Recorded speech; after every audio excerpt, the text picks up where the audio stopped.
Hello all of you, we will start with insurance claim. लेकिन आप एक चीज ख्याल रखना बेटा, हर चैप्टर जब हम शुरू करेंगे तो ये बहुत इंपॉर्टेंट होता है कि उस चैप्टर के बैकग्राउंड को समझे।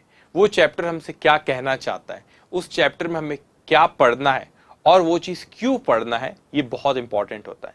तो जनरली मैं बहुत टाइम स्पेंड करता हूं जब भी कोई चैप्टर शुरू करता हूं उस चैप्टर के बैकग्राउंड के बारे में बात करना।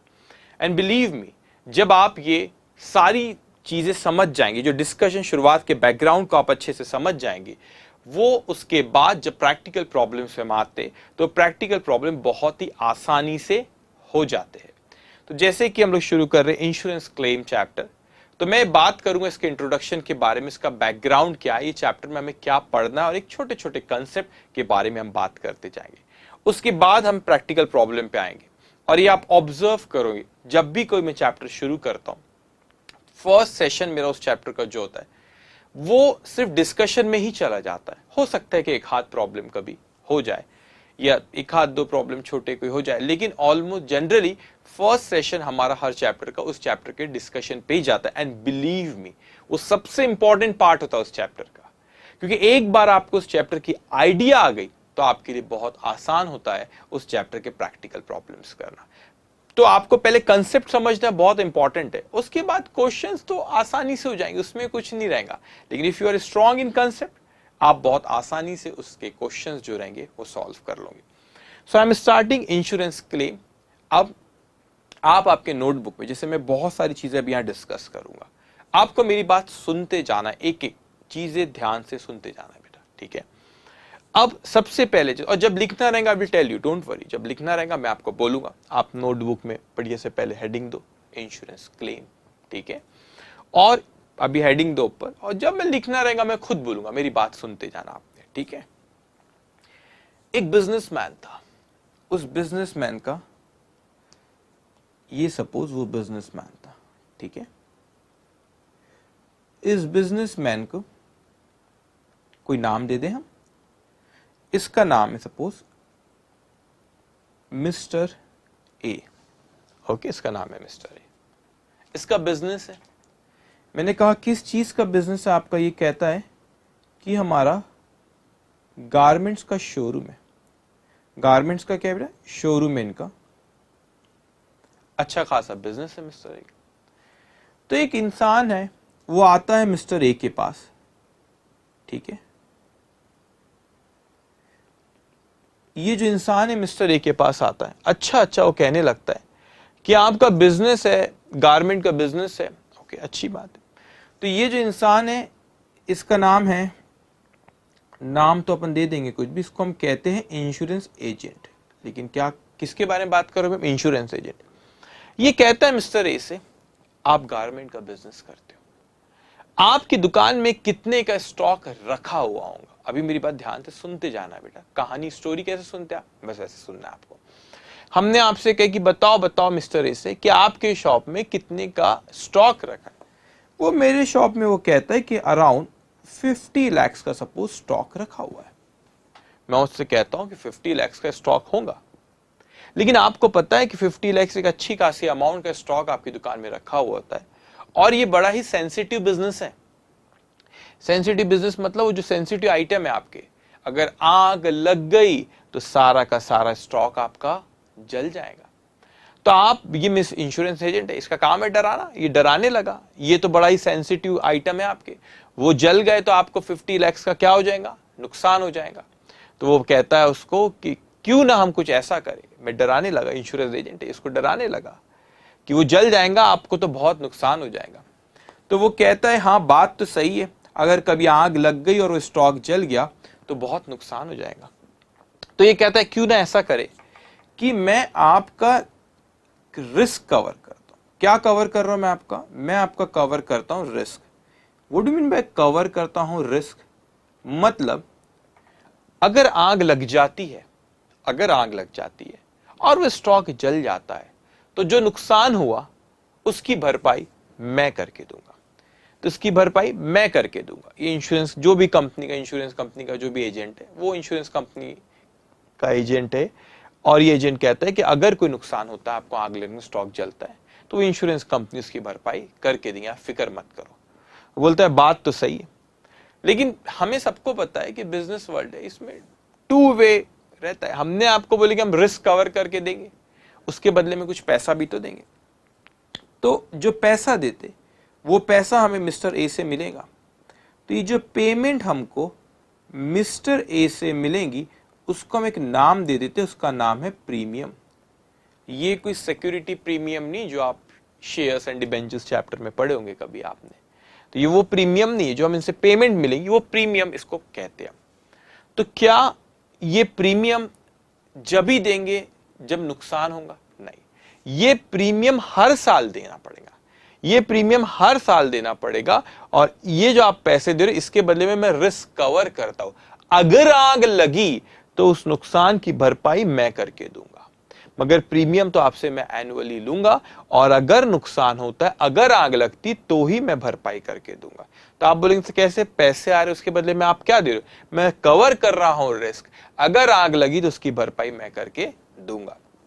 तो क्या इसका यह मतलब होता है सर कि हमारा जो हर साल प्रीमियम गया और अगर नुकसान नहीं हुआ हमको, सपोज आप हर साल प्रीमियम तो दे रहे हो, लेकिन सपोज ये आपका शोरूम है, तो ये आपका शोरूम है, और अगर ठीक है आप मेरे को हर साल प्रीमियम तो दे रहे हो बेटा, लेकिन अगर इसमें आग नहीं लगी, नुकसान नहीं हुआ, तो नुकसान नहीं हुआ, अगर हमको आग नहीं लगी और नुकसान नहीं हुआ, क्या तो भी प्रीमियम देना पड़ेगा? हाँ बेटा, ये प्रीमियम तो आपको एनुअली देना ही है, लेकिन उसके बदले में मैंने कवर कर रखा हुआ रिस्क, और अगर आपको कभी आग लगी, कभी नुकसान हुआ, तो फिर मैं भरपाई करके दूंगा। ठीक है, अब आप खुद सोचो ना, आपने आपके पेरेंट्स से पूछना, उन्होंने आपके व्हीकल के इंश्योरेंस निकाल रखे होंगे, तो हर साल वो कुछ पैसा देते होंगे इंश्योरेंस कंपनी को बेटा। तो इंश्योरेंस कंपनी को जो वो पैसा देते हैं वो तो हर साल देते हैं, लेकिन इसका ये मतलब थोड़ी ना कि अब आप जाओगे और अपनी गाड़ी को कहीं पे भी ठोकर मार दोगे और बोलेंगे चलो चलो क्लेम करते रहे। नहीं, अगर एक्चुअल में आपका एक्सीडेंट हुआ, ऐसा हो ना, नुकसान हुआ, तो आप इंश्योरेंस कंपनी से पैसा मांगोगे, लेकिन प्रीमियम तो एनुअली हमको देना है। अब मैंने कहा कि सर ठीक है सर, मैं इंश्योरेंस एजेंट हूं, मैंने उनको डराया और मैंने कहा कि देखो देखो देखो, आपका गवर्नमेंट का बिजनेस है, आपको 50 लाख का आपकी दुकान में स्टॉक रखा होता है, तो आपकी दुकान में अगर 50 लाख का जनरली स्टॉक रखा होता है, अगर आग लग गई और वो जल गया तो आपका क्या हो जाएगा बेटा? बहुत नुकसान हो जाएगा। ये तो बड़े सेंसिटिव आइटम है, जो इन्वेंट्री आपकी है बड़ी सेंसिटिव है, अगर आग लगी तो सारी की सारी जल जाएंगी। वो बोले सही बात है सर, सारी की सारी जल जाएंगी। तो वो कहता है कि सर ठीक है, अगर यहाँ पे हम एक बात बताइए कि मैं स्टॉक की, मैं इसी तरह की पॉलिसी आप कवर करते हो रिस्क, और जो भी नुकसान होता है उस नुकसान की आप भरपाई करके दोगे।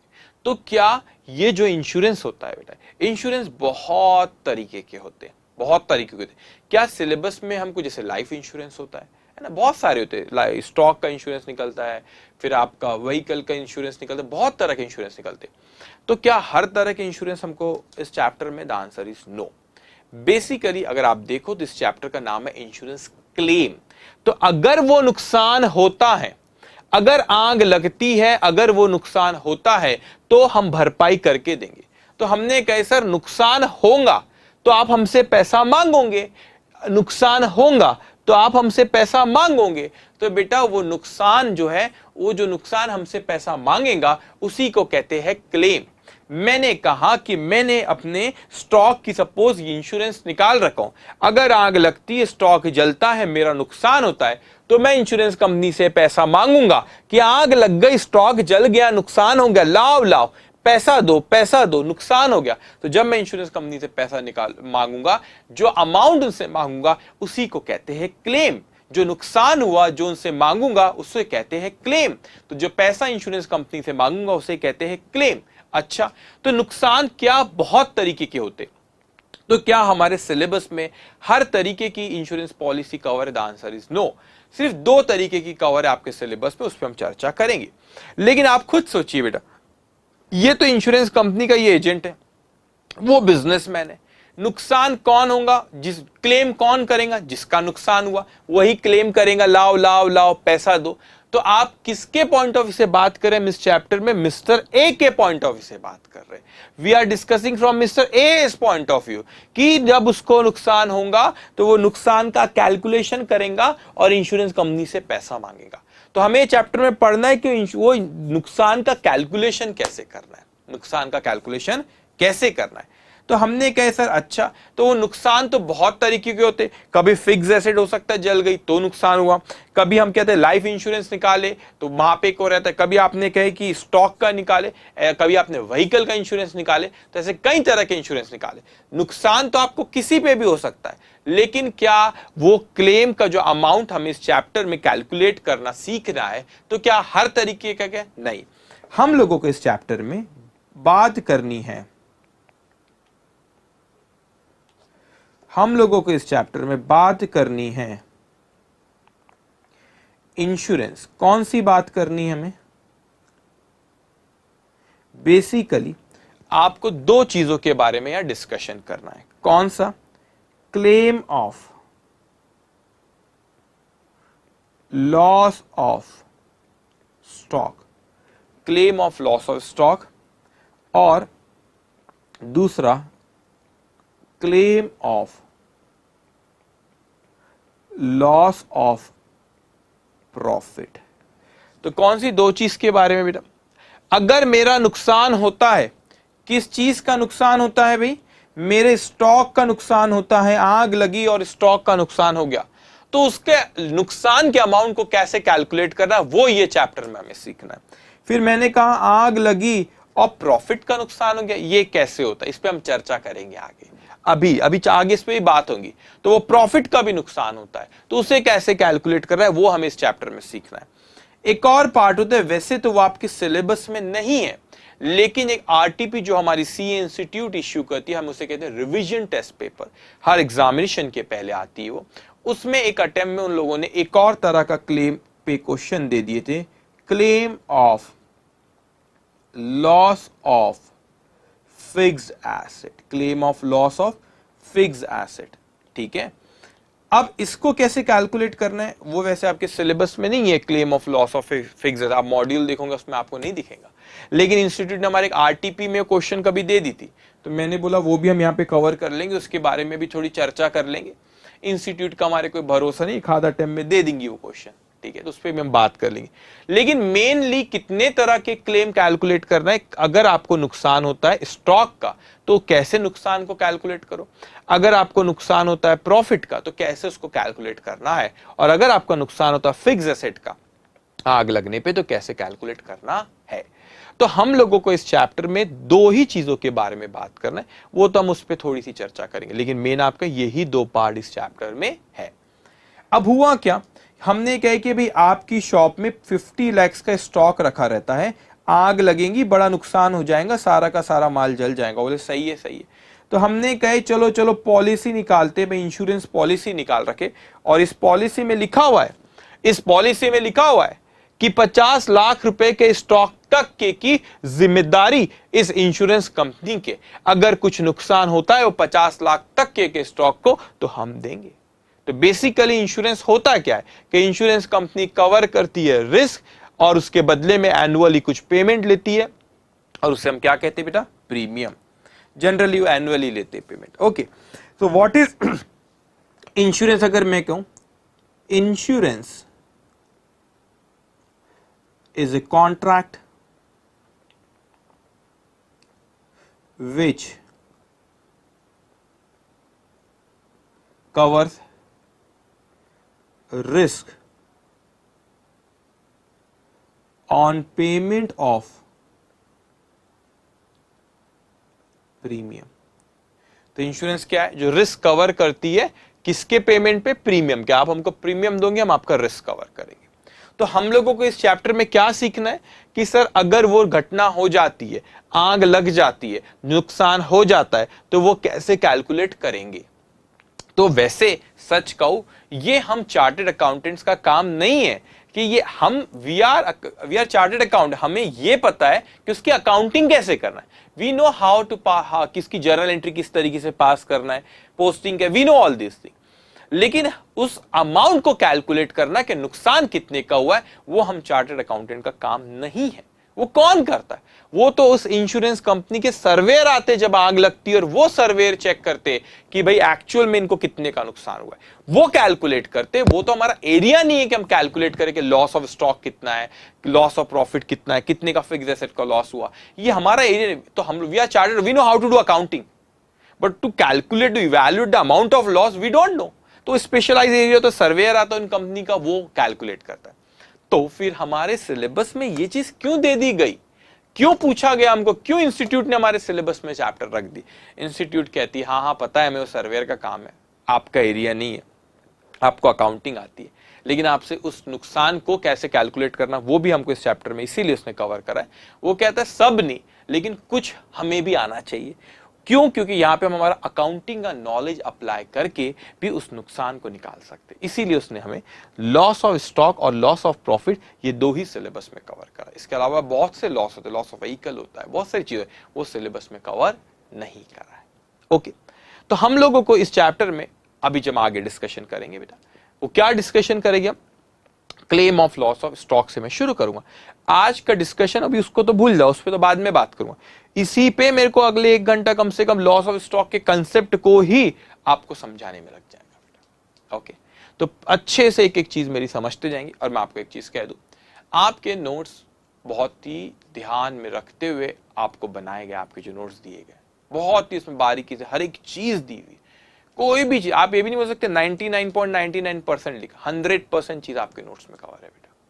लेकिन कैसा होता है कि जब भी मैं पढ़ाता हूं तो मेरी एक आदत है कि उस चैप्टर में एक लिंक बनाता हूं, एक स्टोरी बनाता हूं और स्टोरी से लिंक करता हूं, देखो ऐसा हुआ ऐसा हुआ, तो आपका इमेजिनेशन बढ़, जितना इमेजिनेशन बढ़ता उतना अच्छा कंसेप्ट समझ में आता है।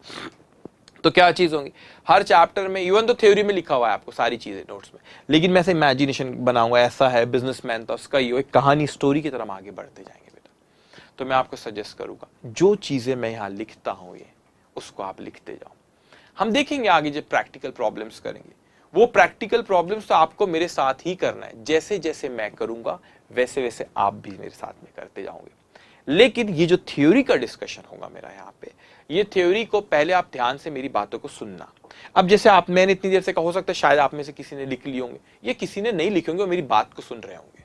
तो आप क्या करो, ऐसे बहुत सारी स्लाइड्स आते जाती बेटा, इफ यू आर कंफर्टेबल तो आप क्या करा करो, जब भी नेक्स्ट स्लाइड पे जाओ तो आप वीडियो पॉज करके इसको लिख लिया करो, ठीक है? तो अभी वीडियो पॉज करना, साथ में लिख ले तो अच्छी बात, अगर आप लिख सकते हो तो अच्छी बात है, मगर यू हैव पॉज बटन। पहले मेरी बात को ध्यान से सुनने बेटा, और इसके 2 मिनट लगेंगे लिखने, लिख ली। और ये बहुत इंपॉर्टेंट, आप ऑब्जर्व करोगे जब ये डिस्कशन हमारा खत्म होगा, आप इस स्टोरी की तरह देखो, अच्छा सर ने ऐसे शुरू किया था, ऐसा ऐसा हुआ, और आपको पूरा कंसेप्ट समझ में आएगा, फिर प्रॉब्लम्स आप यूं आसानी से कर लोगे, ठीक है? अब हम, अगर आपने नहीं लिखी हो बेटा तो वीडियो पॉज करके इसको पहले लिख लो। ओके, अब क्या हुआ बेटा, अब ये चीज हुई हमारी कि हमने इतना डिस्कशन करके हम लोग अभी कहां से शुरू करेंगे बेटा, हमारी चर्चा कहां से शुरू होगी? Claim of loss of stock. अब मैं आता हूं क्योंकि हमको claim of loss of stock और लॉस ऑफ प्रॉफिट आज का हमारा डिस्कशन का पार्ट है, claim of loss of stock. अब क्लेम ऑफ लॉस, आप पहले अपने नोट्स में इंश्योरेंस क्लेम चैप्टर की हेडिंग दो, फिर इंट्रोडक्शन लिखो, फिर इसको लिखना, फिर उसके नीचे लिखना claim of loss of stock. Even तो आपके नोट्स में प्रिंटेड है, लेकिन एक कहानी की तरह मैं लेके जा रहा हूं, उसमें आपको बहुत अच्छे से सब्जेक्ट पे कमांड आएगी। ओके, फिर claim of loss of stock लिखना, मेरी बात सुनते जाना, सुनना इंपॉर्टेंट है अभी, ठीक है? लिख तो लोगे, सुनना इंपॉर्टेंट है। अब क्या हुआ बेटा, हमने बोले सही सही, वो इंश्योरेंस एजेंट ने एकदम सही बात कहा, मैं तो डर गया, अगर आग लग गई तो मेरा तो बहुत नुकसान हो जाएगा, अगर आग लग गई मेरा तो बहुत नुकसान हो जाएगा। मैंने कहा कि साल शुरू हुआ 1/4/2020 को, साल कब शुरू हुआ? 1/4/2020 को, खत्म हुआ 31 मार्च 2021 को। तो हमने कहे, हम तो डर गए भाई, साल की शुरुआत में हमने पॉलिसी ले लिए, हमने बोले ले लो पॉलिसी ले लो भाई। अगर ये पॉलिसी हमने कितने की लिए थे बेटा? ये पॉलिसी हमने ली थी 50 लाख की, क्योंकि अंदाजन हमारे गोडाउन में कितने का स्टॉक रहता है? 50 लाख का। तो हमने 50 लाख की पॉलिसी ली। इसका मतलब क्या होता है 50 लाख की पॉलिसी लिए? इसका ये मीनिंग होता है बेटा कि इंश्योरेंस कंपनी ने जिम्मेदारी ली है हमारे 50 लाख के स्टॉक की, अगर आग लगती है, नुकसान होता है, तो इंश्योरेंस कंपनी उसकी भरपाई करके देंगी। तो कितने 50 लाख तक के का स्टॉक किसके रिस्क पे रखा हुआ है? इंश्योरेंस कंपनी के। ठीक है, अब ध्यान से आप सुनते जाएंगे। मैंने कहा सर बहुत बुरा हुआ, मैंने यहाँ पे पॉलिसी तो ले ली थी, मैंने यहाँ पे पॉलिसी ले ली थी, साल के शुरुआत में ही मैंने पॉलिसी ले ली, मैं डरा हुआ था और मैंने यहाँ पॉलिसी ले ली। फिर मुझे पता लगता है यहाँ पे 30 जून 2020 को आग लगी, ये है डेट ऑफ फायर। आग लगी और जब ये आग लगी बेटा, ऐसा वैसा नहीं कि कोई सादी आग नहीं थी, एक मिनट बना दूं मैं यहाँ पे थोड़ा सा। ये आग लगी, ये हमारी शोरूम है, अब ये शोरूम में आग लग गई, ये आग लगी, हमने बोले नुकसान हो गया भाई, नुकसान हो गया हमारा, आग लग गई, बहुत ही बुरा हुआ, लेकिन अच्छा हुआ हमने पॉलिसी निकाल रखे थे।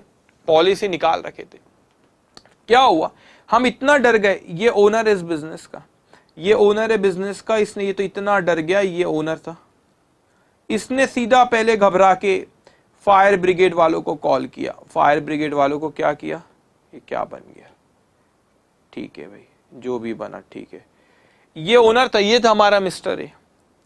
इस मिस्टर ए ने घबरा गया ना, ओनर है भैया, दुकान में आग लगी, घबरा गया, इसने कॉल लगाया फायर ब्रिगेड वालों को।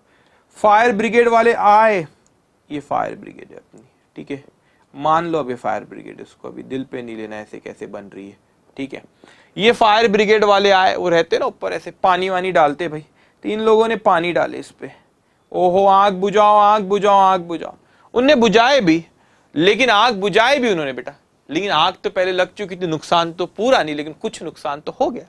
हमने बोले बहुत बुरा हुआ, हमने बिजनेस शुरू किए थे, लेकिन ये अच्छा हुआ मैंने पॉलिसी निकाल रखा था। मिस्टर ए बोले हाँ मुझे याद आया, मैंने यहाँ पे इसी साल की शुरुआत में क्या निकाल रखा था, पॉलिसी निकाल रखा था। उसने कहा कॉल करो, उस सर्वेयर को कॉल करो, उस इंश्योरेंस एजेंट को कॉल करो, सुनो, आपने हमसे पॉलिसी निकलवाए थे, हमने प्रीमियम का अमाउंट भी पे कर दिया, आपने बोले रिस्क कवर करेंगे, नुकसान हुआ तो भरपाई करेंगे, नुकसान हो गया, आग लग गई, इसका मतलब नहीं अपन ही जलाओ, लग गई वो आग तो अपन ने उसको बुलाए। अब वो सर्वेयर आता है बेटा इंश्योरेंस कंपनी से, ये सर्वेयर साहब आए, बोले अच्छा तो आग लगी, इसका पहला क्वेश्चन मुझसे पूछता है, फर्स्ट क्वेश्चन, बताओ डेट ऑफ फायर, यहां पे एक सेकेंड यहां लिख लेता हूं मैं नीचे, फर्स्ट क्वेश्चन ये मुझसे पूछता है, बताओ डेट ऑफ फायर कौन सी है, आग कब लगी। मैंने कहा सर 30 जून को आग लगी रात में, पता नहीं कहां से वो रॉकेट आया और आग लग गई, ठीक है, ऐसे ही जल गया, कुछ भी हुआ, शॉर्ट सर्किट हुआ, जैसे भी आग लगी और जल गया सर, 30 जून को लगी, बहुत बुरा हुआ। वो सर्वेयर मुझसे दूसरा क्वेश्चन पूछने लगा, सेकंड क्वेश्चन वो मुझसे पूछता है, स्टॉक रिकॉर्ड लेके आओ। मैंने कहा सर स्टॉक रिकॉर्ड क्यों, स्टॉक रिकॉर्ड वो चीज होती है जिसमें लिखा हुआ होता है कितने का स्टॉक है अभी गोडाउन में या हमारे शोरूम में, वो मुझसे पूछता है स्टॉक रिकॉर्ड लेकर आओ। अब वो बात अलग है, आगे चर्चा होगी, कभी स्टॉक रिकॉर्ड भी जल जाता है अभी, लेकिन आगे हम उस पर डिस्कशन करेंगे। अब सब उसने बोला कि स्टॉक रिकॉर्ड लेकर, हमने स्टॉक रिकॉर्ड सब हमारे पास है, हमने स्टॉक रिकॉर्ड लेकर आए। मैंने बोला सर स्टॉक रिकॉर्ड क्यों देखना है आपको, वो कहता है मुझसे मुझे स्टॉक रिकॉर्ड इसी लिखते, मैं तो मिस्टर ए हूं, मैं तो बहुत ही टेंशन में हूं, आग लग गई। मैंने कहा आपको स्टॉक क्यों चेक करना है सर, क्यों स्टॉक रिकॉर्ड देखना, वो बोलता है स्टॉक रिकॉर्ड चेक करना कितना स्टॉक था। मैंने बोला आपको क्या करना कितने का स्टॉक है, पॉलिसी तो निकाल रखा ना 50 लाख की। वो बोले वो सब बाद में बात करेंगे, कितने की पॉलिसी निकाले क्या निकाले वो बाद में बात करेंगे, पहले बताओ स्टॉक रिकॉर्ड। वो कहता है कि स्टॉक रिकॉर्ड पहले बताओ कि कितने का नुकसान हुआ है, हमको ये बताओ, सॉरी कितने का स्टॉक था उस दिन ये बताओ, स्टॉक रिकॉर्ड लेके आओ, पॉलिसी होंगी, आपने पॉलिसी निकाल रखेंगे 50 लाख की, उसके बारे में बाद में चर्चा करेंगे। मैंने बोला ठीक है सर, सही है आपकी बात, ठीक है। हमने स्टॉक रिकॉर्ड लेकर आए, बोले ठीक है देखो। वो स्टॉक रिकॉर्ड में देखता है कि जिस दिन आग लगी थी उस दिन मेरे पास कितने का स्टॉक रखा हुआ था, 40 लाख का। अच्छा, तो जिस दिन आग लगी थी उस दिन मेरे पास कितने का स्टॉक था, 40 lakhs का। So stock on the date of fire, जिस दिन आग लगी उस दिन कितने का स्टॉक था बेटा, 40 लाख रुपीस का, रुपीज इन लैक्स है सपोज। कितने का स्टॉक था? 40 लाख का। वो स्टॉक रिकॉर्ड देखा और उसने बोला कितने का स्टॉक था? 40 लाख का। अच्छा, फिर मैंने कहा कि सर ये लोग जो है ना फायर ब्रिगेड वाले आए थे, इन्होंने आग को बुझाए, तो जो गुड्स हो सकता है पूरा नहीं जला, आधा अधूरा जला है, तो उसको आप बेच देते हो, सैल्वेज वैल्यू बोलते हो। जो थोड़ा बहुत बच गया, आधा अधूरा है, थोड़ा सा डैमेज है, कुछ तो पूरे ही जल गए, लेकिन कुछ आधे अधूरे, कुछ पैसा आ सकता है बेचने पे। उसको बेचने पे पैसा जो आएगा उसको कहते हैं हम सैल्वेज वैल्यू। तो सैल्वेज वैल्यू सपोज थी 5 लाख के गुड्स। मैं बोलता हूं जिस दिन आग लगी है गोडाउन में, ये शोरूम में कितने का स्टॉक रखा था? 40 लाख का। उसने कहा था 50 लाख रहता है, लेकिन जरूरी ना उस दिन 40 लाख, उस दिन हमारा 50 ही रहे, उससे कम भी हो सकता है। अब आपके दिमाग में से ज्यादा भी तो हो सकता है, ज्यादा पे मैं आऊंगा एग्जांपल पे, आगे बात करेंगे। लेकिन जनरली हमारे गोडाउन में रहता है 40-50 लाख का स्टॉक। जिस दिन आग लगी उस दिन नहीं था, जरूरी थोड़ी ना है, जनरली रहता है। कम का था 40 लाख का, बोले सही है, कम का था 40 लाख का स्टॉक था। अब वो फायर ब्रिगेड वाले आए, आग बुझाए, जो गुड्स थे हमारे, कुछ बच गए आग बुझाने के बाद, तो कुछ बच गए, तो थोड़े बहुत डैमेज वैमेज हुए, तो हमने बोले चलो थोड़े बहुत है लेकिन बिक जाएंगे, सस्ते में बिकेंगे लेकिन बिक जाएंगे, तो हमने उसको बेचे। तो अगर उसको बेचेंगे तो कितनी वैल्यू आती है उसकी? 5 लाख। तो स्टॉक 40 का था, इतने में वो बिक जाएगा। तो बेटा मेरे को एक बात बताओ, मेरा नुकसान एक्चुअल में हुआ कितना? लॉस ऑफ स्टॉक हुआ कितना? 35 लैक्स का। तो हाउ वाई 35 लैक्स?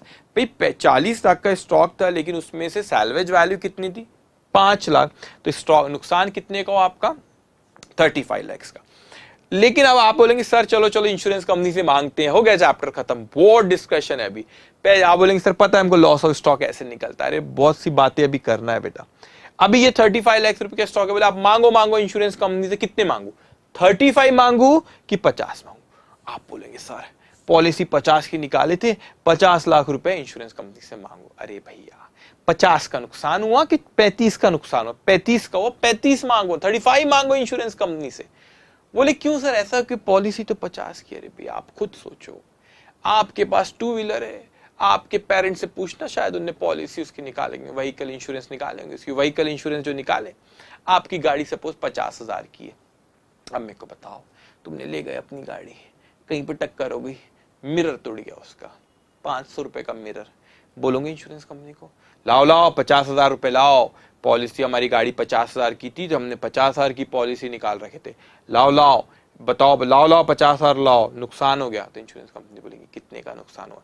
मिरर टूट गया, तो कितने का आता है मिरर? 500 रुपए का। तो इंश्योरेंस कंपनी देंगी आपको 50,000 रुपए? नहीं। आपने उतने तक के का नुकसान इंश्योरेंस कंपनी बेयर करने रेडी है, लेकिन एक्चुअल में नुकसान कितना हुआ? 35 लाख। तो आपको 35 लाख ही देंगे। जिस दिन आग लगी उस दिन कितना स्टॉक था? 40। उसमें से कितना सैल्वेज वैल्यू? 5। तो नुकसान कितने का? 35 का। ये हुई एक बात। अच्छा, सो हम सर लॉस ऑफ स्टॉक कुछ इस तरह कैलकुलेट करते हैं, आप कहना चाह रहे हो कि stock on the date of fire less salvage value is loss of stock. बिल्कुल सही बेटा, इस तरीके से हम लॉस ऑफ स्टॉक को कैलकुलेट करते हैं। ओके, अब हमने देखो ठीक है, अब इस पे कुछ क्वेश्चंस करते, तभी आप वीडियो पॉज करके पहले इसको लिख लेना अगर नहीं लिखे हो तो, ठीक है। हेडिंग देना claim of loss of stock, ठीक है। अब मेरे साथ साथ में लिखना बेटा, आप मेरे साथ साथ में लिखना। अभी लिखो, आप लिखो फर्स्ट एग्जाम्पल, लिखना फर्स्ट एग्जाम्पल। ओके, लिखे फर्स्ट एग्जाम्पल कि नहीं लिखे? लिखो वहां पे insured value,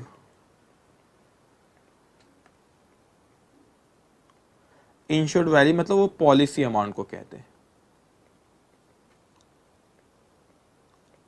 policy amount suppose 100 lakh की है। कितने की? 100 लाख की। जिस दिन आग लगी, stock on the date of fire, stock on the date of fire कितने? 80 लाख की। जिस दिन आग लगी उस दिन कितने का स्टॉक था? 80 लाख का। सैल्वेज वैल्यू वो था 10 लाख का। तो अब आपको बोलूंगा बताओ स्टॉक लॉस ऑफ स्टॉक कितना? फट से बोलोगे। जिस दिन आग लगी उस दिन 80 का स्टॉक था, सैल्वेज वैल्यू थी 10 की, तो लॉस ऑफ स्टॉक हुआ 70 का। So loss of stock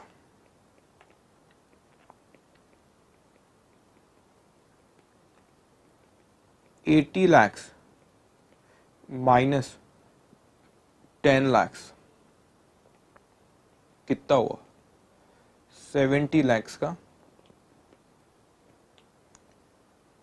70 lakhs का क्या हुआ बेटा आपका लॉस ऑफ स्टॉक हुआ। ओके सो 80 lakhs का था 10 lakhs का सेल्वेज था तो लॉस ऑफ स्टॉक कितना हुआ बेटा 70 lakhs। ओके तो मगर मैं बोलूंगा सर मैंने तो पॉलिसी 100 lakhs की निकाला था, इंश्योरेंस कंपनी के भरोसे 100 लाख तक के का स्टॉक रखा था। अरे भाई नुकसान होगा 100 लाख का तो देंगी ना, हमें नुकसान कितने का हुआ 70 lakhs का। जिस दिन आग लगी stock on the date of fire कितना स्टॉक रखा था 80 lakhs, सैल्वेज वैल्यू कितनी 10 lakhs, तो नुकसान कितने का हुआ 70 lakhs का। तो 70 का नुकसान हुआ तो इंश्योरेंस कंपनी से 70 मांगूंगा ना, बोलूंगा कि पॉलिसी आप मैंने 100 लाख की निकाला तो 100 लाख दो। अरे भाई आपने अपनी व्हीकल का पॉलिसी निकाल रखे 50,000 की, मिरर टूटा तो देंगी इंश्योरेंस कंपनी आपको 50,000। क्या बात करते हो 50,000 देंगी? नहीं, 500 रुपए का मिरर है आपका, 500 रुपए देंगी आपको जितने का नुकसान हुआ बेटा। ठीक है तो लॉस ऑफ स्टॉक यहाँ पे 70 lakhs। अब मेरे साथ साथ लिखना है आपको फर्स्ट एग्जाम्पल, लिखो अब आप second example. Second example insured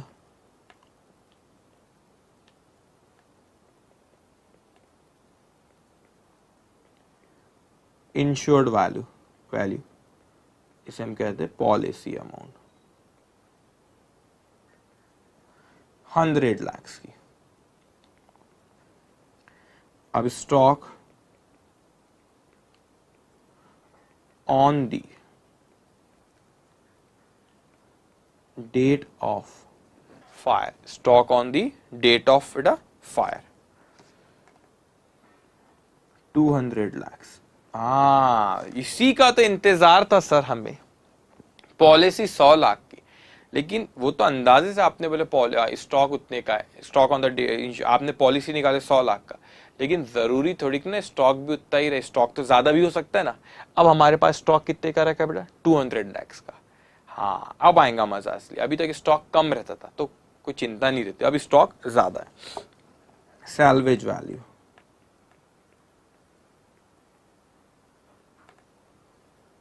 20 lakhs।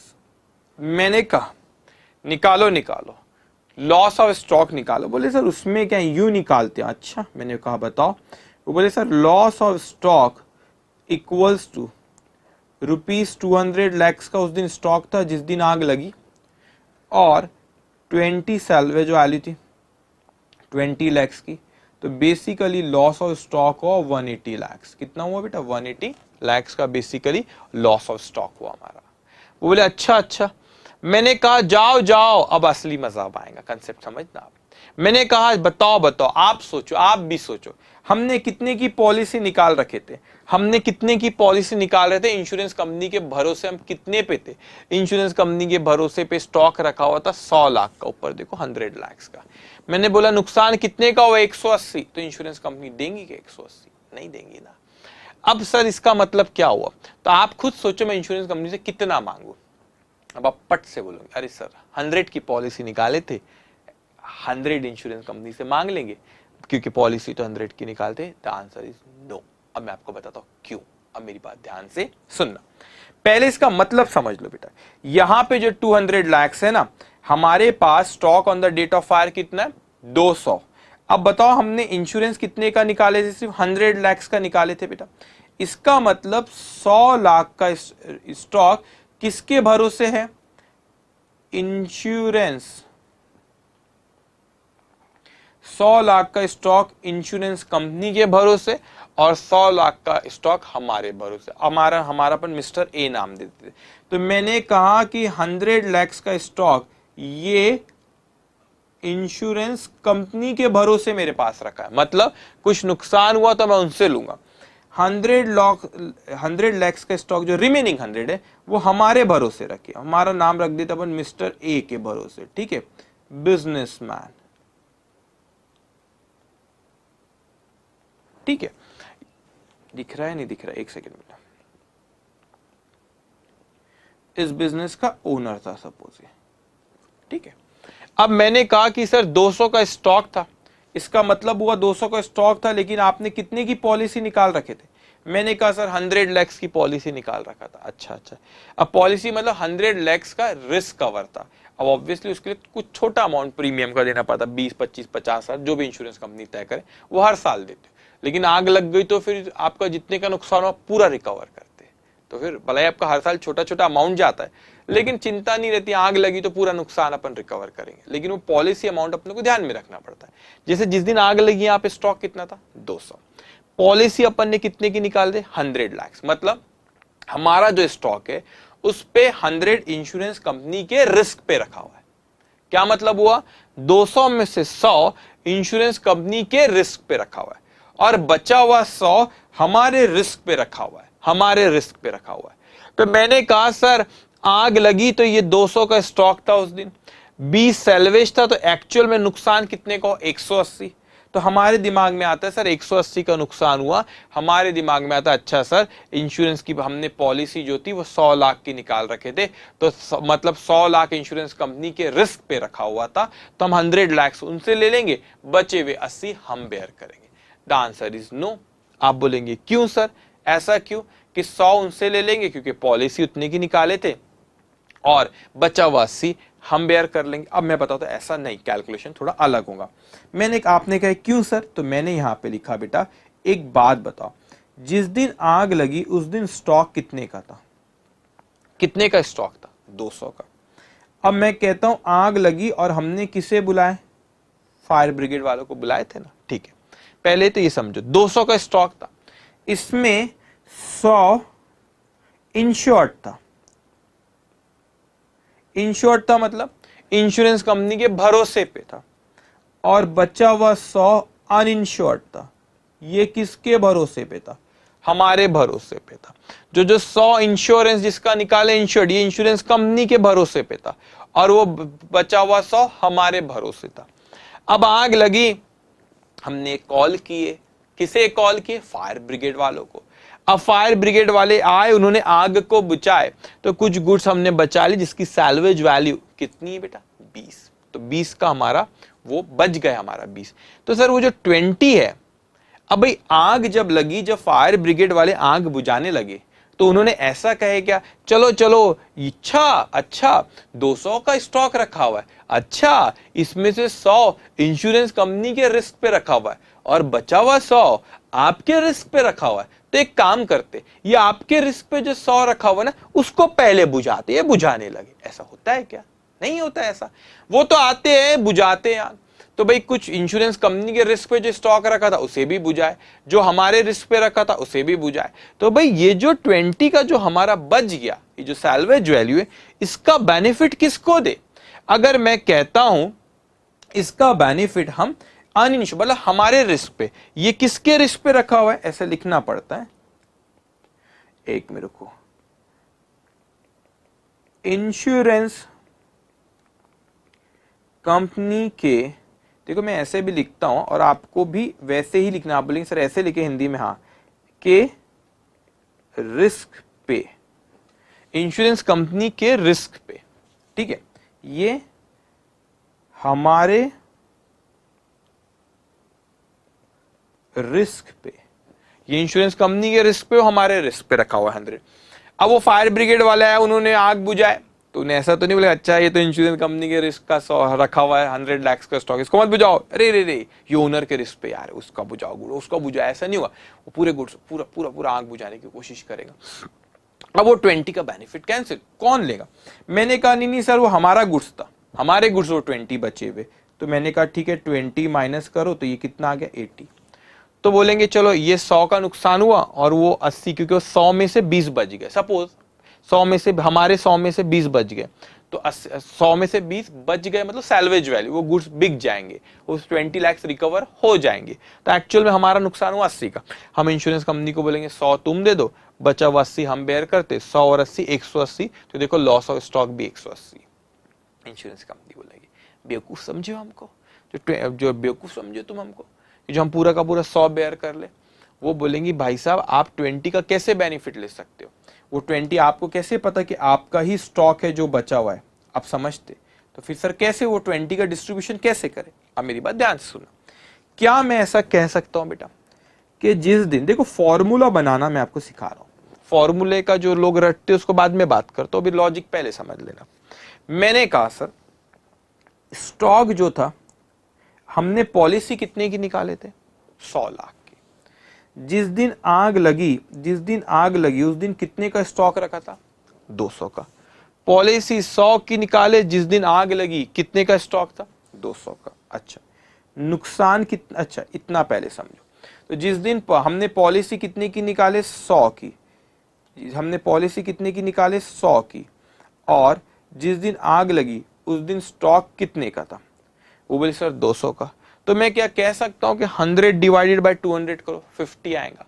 तो क्या मैं कह सकता हूं 50% आएगा बेटा। ये जो 50% दिख रहा है भाई, हाँ, ये जो 50% आ रहा है, ये मैं क्या कह सकता हूं कि ये जो 50% है, this is percentage of insurance of stock, percentage of insurance of stock.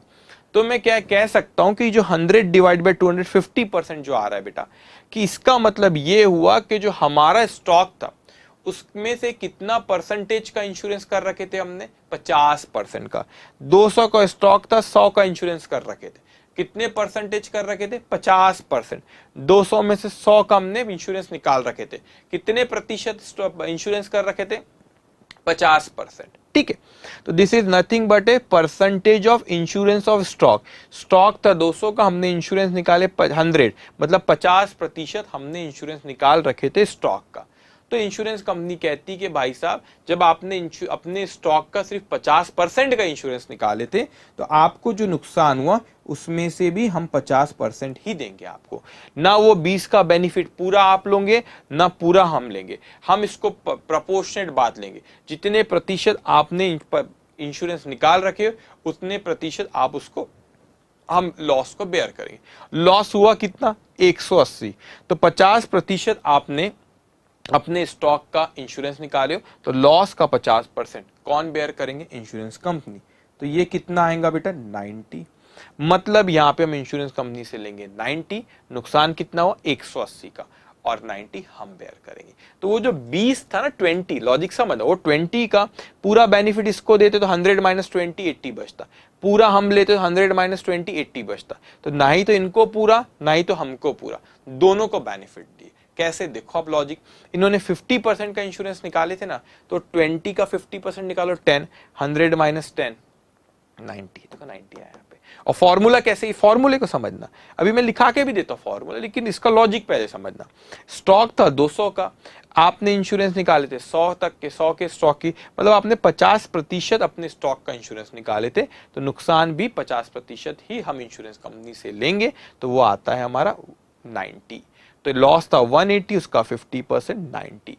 तो अब आप ऐसा, अब ये लॉजिक आपको नहीं बताएगा बेटा, बुक में नहीं लिखा रहेगा, लेकिन अगर आप यहां पे देखोगे इसका फॉर्मूला दिया हुआ, इसका फॉर्मूला क्या होता है, हाँ, इसी कंसेप्ट को हम कहते हैं एवरेज क्लॉज, एवरेज क्लॉज। ठीक है, अब मैं यहां पे लिखता हूं एवरेज, दिख रहा है भाई, हाँ ठीक है, एक मिनट में यहां लिख दूं, इधर पे स्पेस है, यहां लिख देता हूं आगे। इसी कंसेप्ट को क्या कहते हैं बेटा,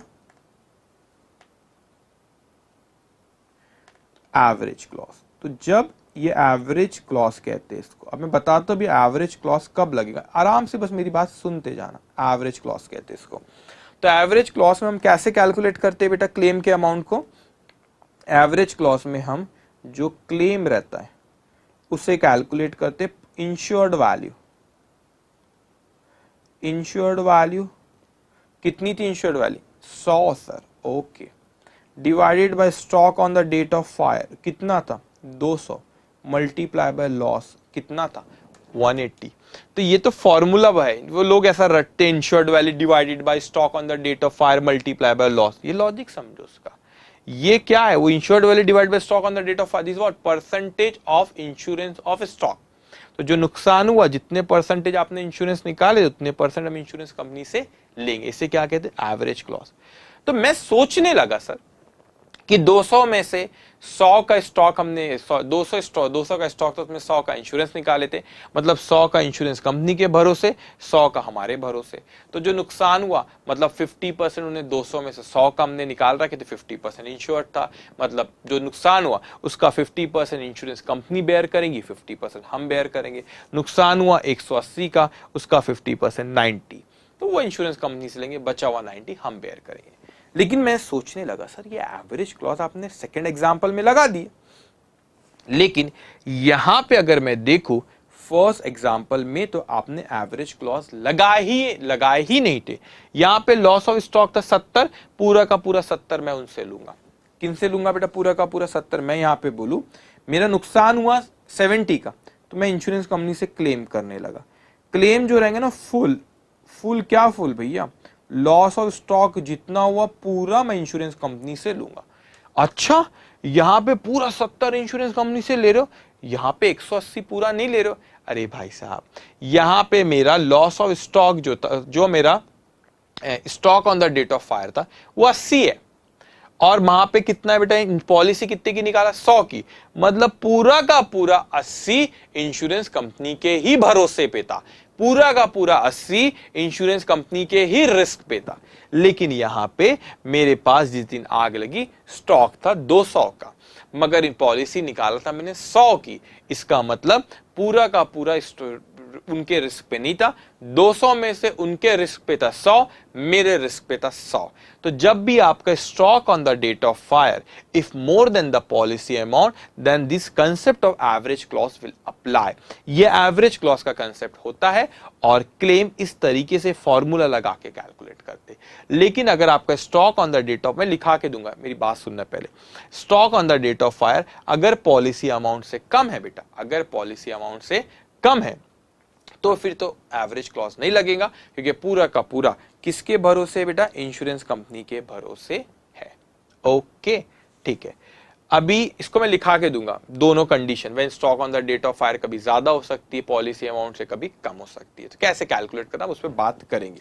लेकिन बेटा ये लॉस ऑफ स्टॉक 180 था, यहां पे पूरा 180 क्लेम कर सकता नहीं, यहां पे 90 ही करूंगा। क्यों? क्योंकि आपने जितने प्रतिशत इंश्योरेंस कम कराए थे उतने ही लॉस का उतने ही प्रतिशत वो इंश्योरेंस कंपनी हमको देंगी। यहाँ पे लॉस ऑफ स्टॉक था 70, मगर पूरा का पूरा लेंगे। क्यों? क्योंकि हमारा स्टॉक था उस दिन 80 का और हमने पॉलिसी निकालते 100 की, मतलब हमारा पूरा का पूरा ये 80 इंश्योरेंस कंपनी के भरोसे पे था, तो नुकसान भी हम पूरा का पूरा उनसे लेंगे। ओके, ठीक है भाई। तो अब आप इसको लिखो, इस पे मैं और एक एग्जांपल, इसको लिखे आपने, ऐसे लिखना सेकंड एग्जांपल। ये सारी चीजें उनके भरोसे, ये हमारे भरोसे, उनके रिस्क पे, हमारे रिस्क पे, ये चीजें आपको कंसेप्ट देते जाएंगी। Okay, write down. अगर नहीं लिखे तो वीडियो पॉज करके लिखो। एक और एग्जांपल ले लो इस पे बेटा, एक और एग्जांपल लेते हैं, ठीक है। सपोज यहाँ पे claim of loss of, 2 example हुए, एक और ले लूं मैं, थर्ड एग्जांपल ले लेता हूं, ठीक है। लिखो,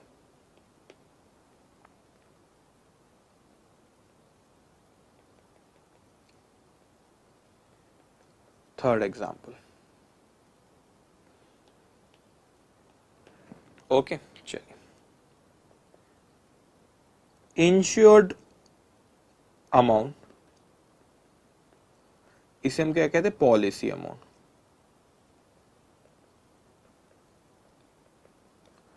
हमने सपोज यहां पे 300 लाख की पॉलिसी निकाली, कितने लाख की? 300 की।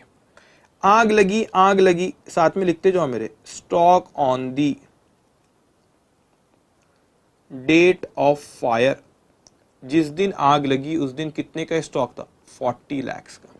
अच्छा, मतलब 400 में से हम, जिस दिन आग लगी 400 का स्टॉक था, लेकिन पॉलिसी की अमाउंट कितनी थी? 300, मतलब 400 में से 300 का स्टॉक इंश्योरेंस कंपनी के रिस्क के भरोसे, उनके रिस्क पे, और 100 का स्टॉक हमारे रिस्क पे रखा हुआ है, ठीक है।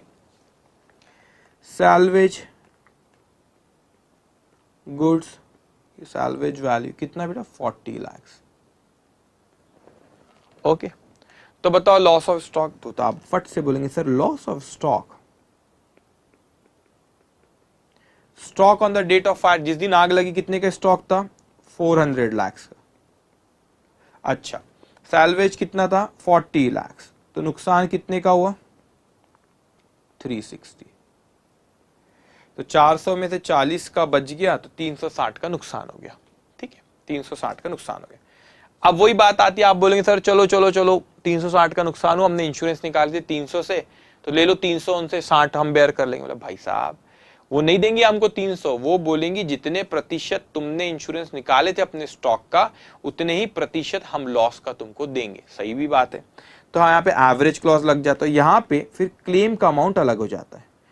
कब? जब stock on the date of fire अगर आपके पॉलिसी अमाउंट से ज्यादा है। वो मैं एक आपको चार्ट बना के दूंगा, पहले मेरी सुनो। तो क्लेम हम कैसे कैलकुलेट करते? सर हम एवरेज क्लॉज लगाते। कब एवरेज क्लॉज लगता है बेटा? जब stock on the date of fire is more than the policy amount. तो कैसे कैलकुलेट करते? इसको कैलकुलेट करते insured value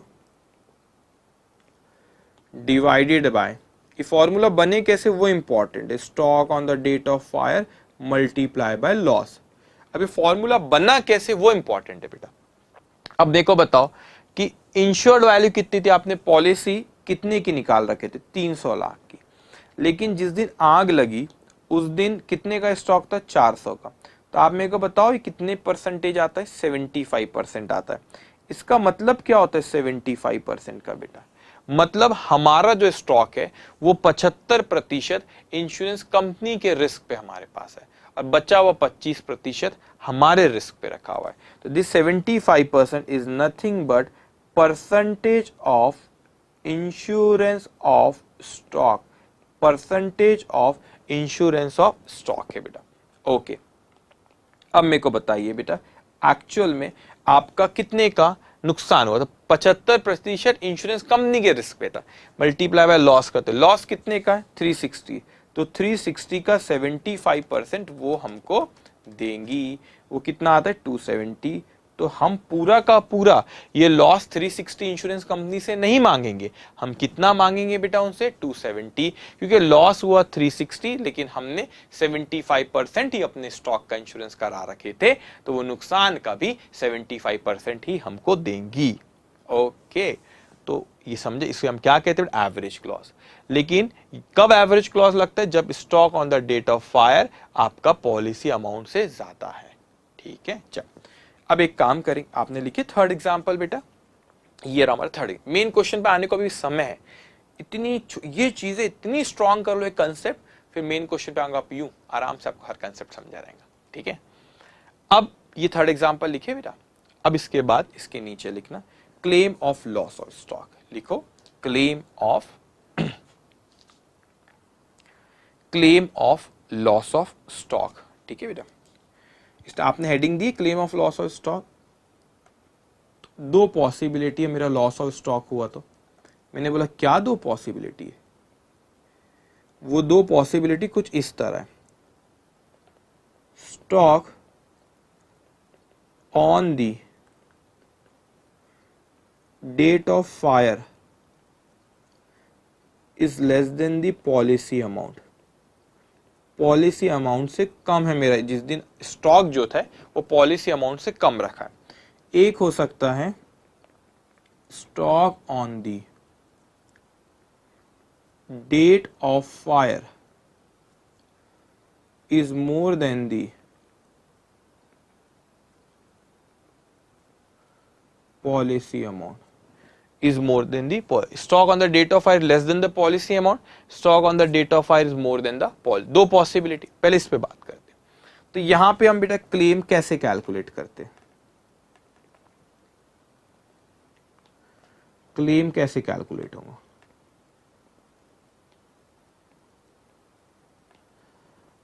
stock on the date of fire less salvage value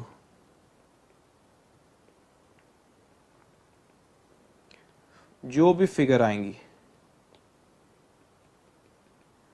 that is loss of stock, और यहां पे जो भी मेरा नुकसान हुआ, क्योंकि मेरा जो स्टॉक है वो पॉलिसी अमाउंट से कम है, इसका मतलब पूरा का पूरा इंश्योरेंस कंपनी के रिस्क पे भरोसे पे था बेटा वो स्टॉक, तो मैं पूरा का पूरा उनसे क्लेम करूंगा जो भी नुकसान हुआ। तो यहां पे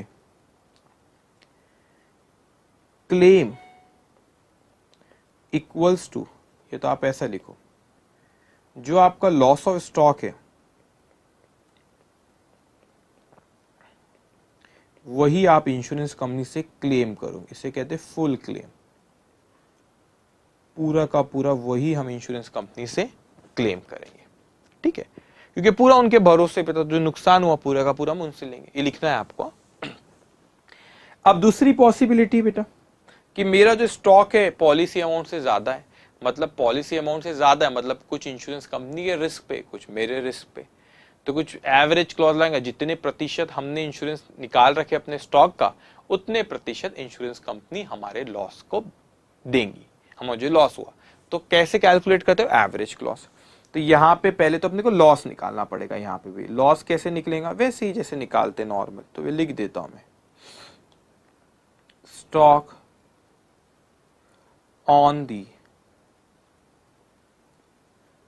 date of fire, stock on the date of fire less salvage value, less salvage value, जो भी हुआ वो रहेगा लॉस ऑफ स्टॉक। अब क्या सारा का सारा उनसे ले लेंगे जो भी लॉस ऑफ स्टॉक हुआ, नहीं, आपने सारा का सारे अपने स्टॉक का इंश्योरेंस नहीं निकाले थे, तो यहां पे एवरेज क्लेम कैसे कैलकुलेट होगा, एवरेज क्लॉज से। एवरेज क्लॉज कैसे कैलकुलेट करते बेटा, insured value, insured value divided by stock on the date of fire multiply by loss, इस तरीके हो सकता है। लेकिन यहां पे इस तरह का क्लेम कब होगा, जब stock on the date of fire is more than the policy amount.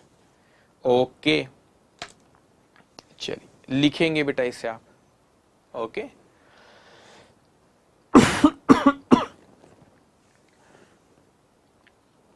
Okay, लिखे, अगर नहीं लिखे तो वीडियो पॉज करके इसको लिख लेंगे बेटा। तो कहानी शुरू कैसे हुई थी बेटा हमारी, यहां से हमने बोले सर जब चैप्टर शुरू किए, अगर आपने नहीं लिखे ना उसको, आई होप लिख लिए होंगे, साथ साथ में लिखा करो बेटा, जब मैं बोलता हूं साथ में लिखो तो साथ में लिखना रहेगा आपको, ठीक है।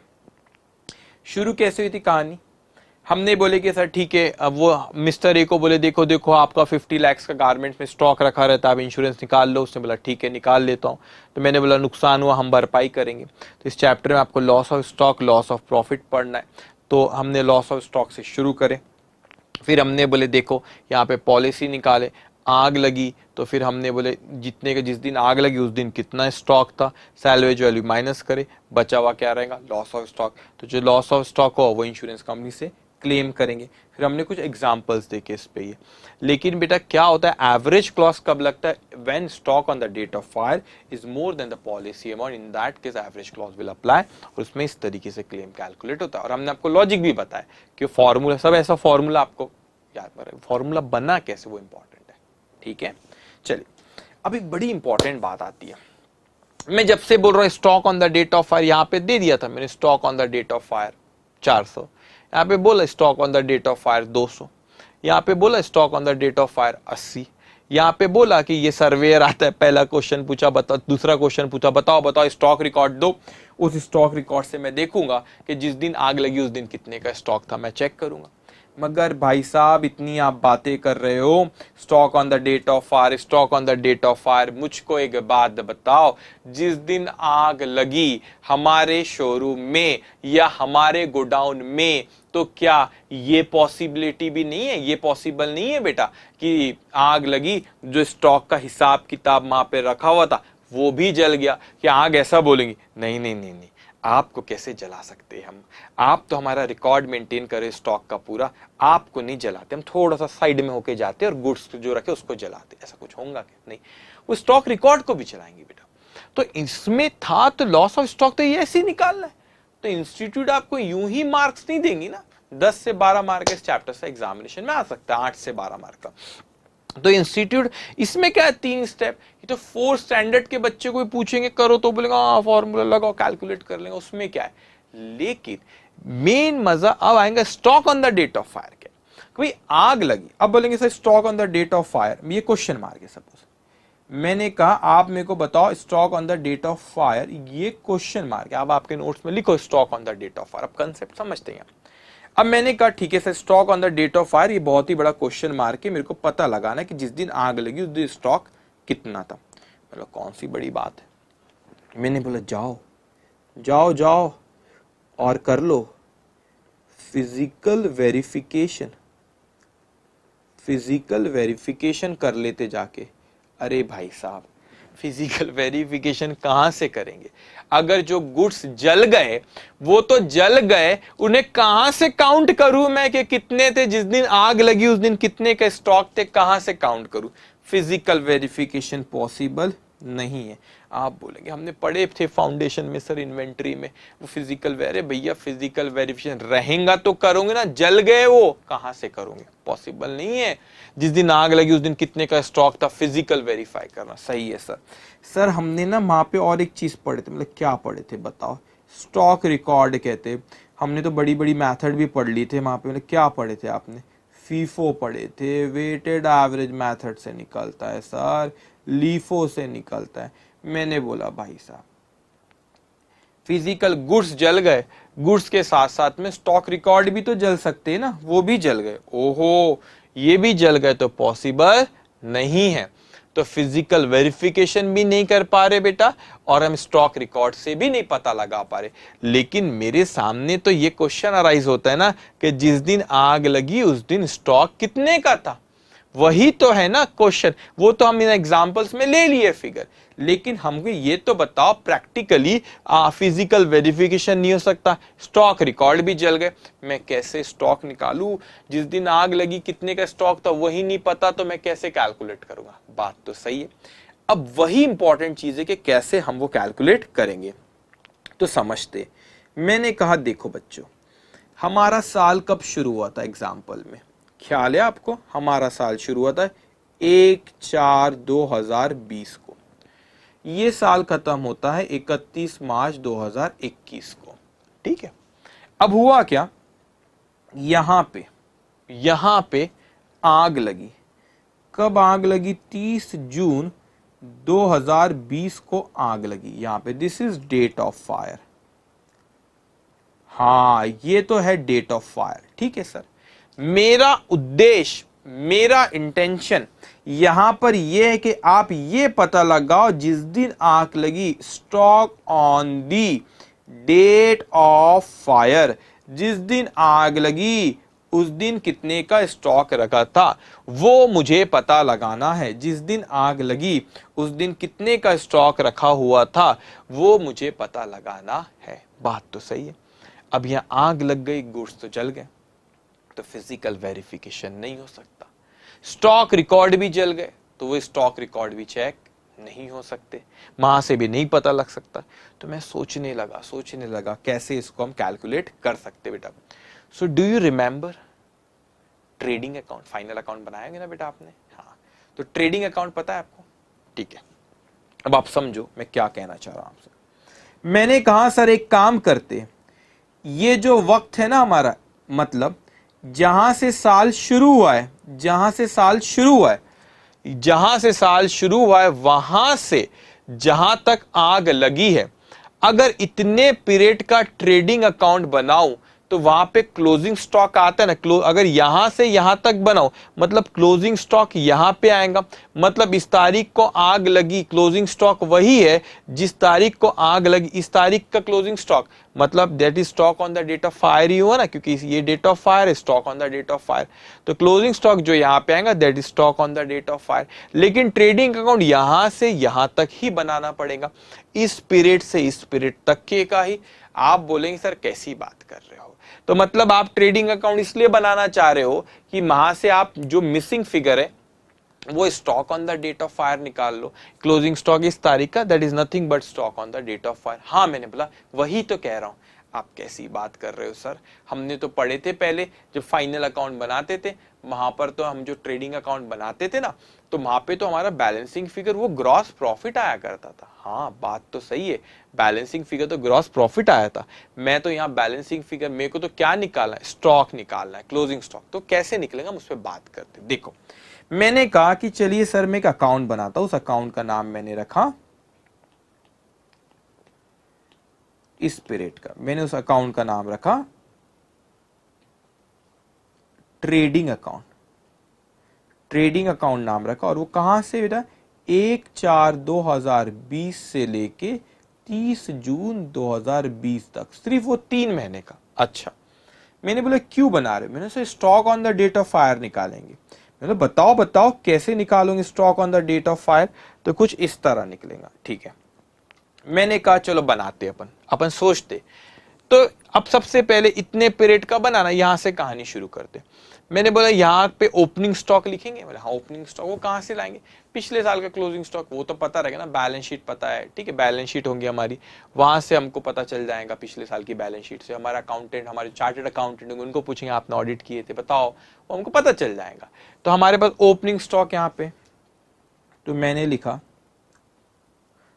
ओपनिंग स्टॉक, यहाँ पे आगे ओपनिंग स्टॉक मिला। हाँ, फिर क्या हुआ, हमारा उद्देश्य क्या है ना ये समझना, हमारा इंटेंशन क्या है, अभी ट्रेडिंग अकाउंट जो मैंने लिखा इसको बनाने का इंटेंशन क्या है, मुझे ये पता लगाना इस ट्रेडिंग अकाउंट से कि जिस दिन आग लगी उस दिन कितने का स्टॉक था। मैंने क्या बोला बेटा, जिस दिन आग लगी उस दिन कितने का स्टॉक हमारे पास रखा हुआ था, वो हमारा इंटेंशन, इसको बनाने का, इसको समझना।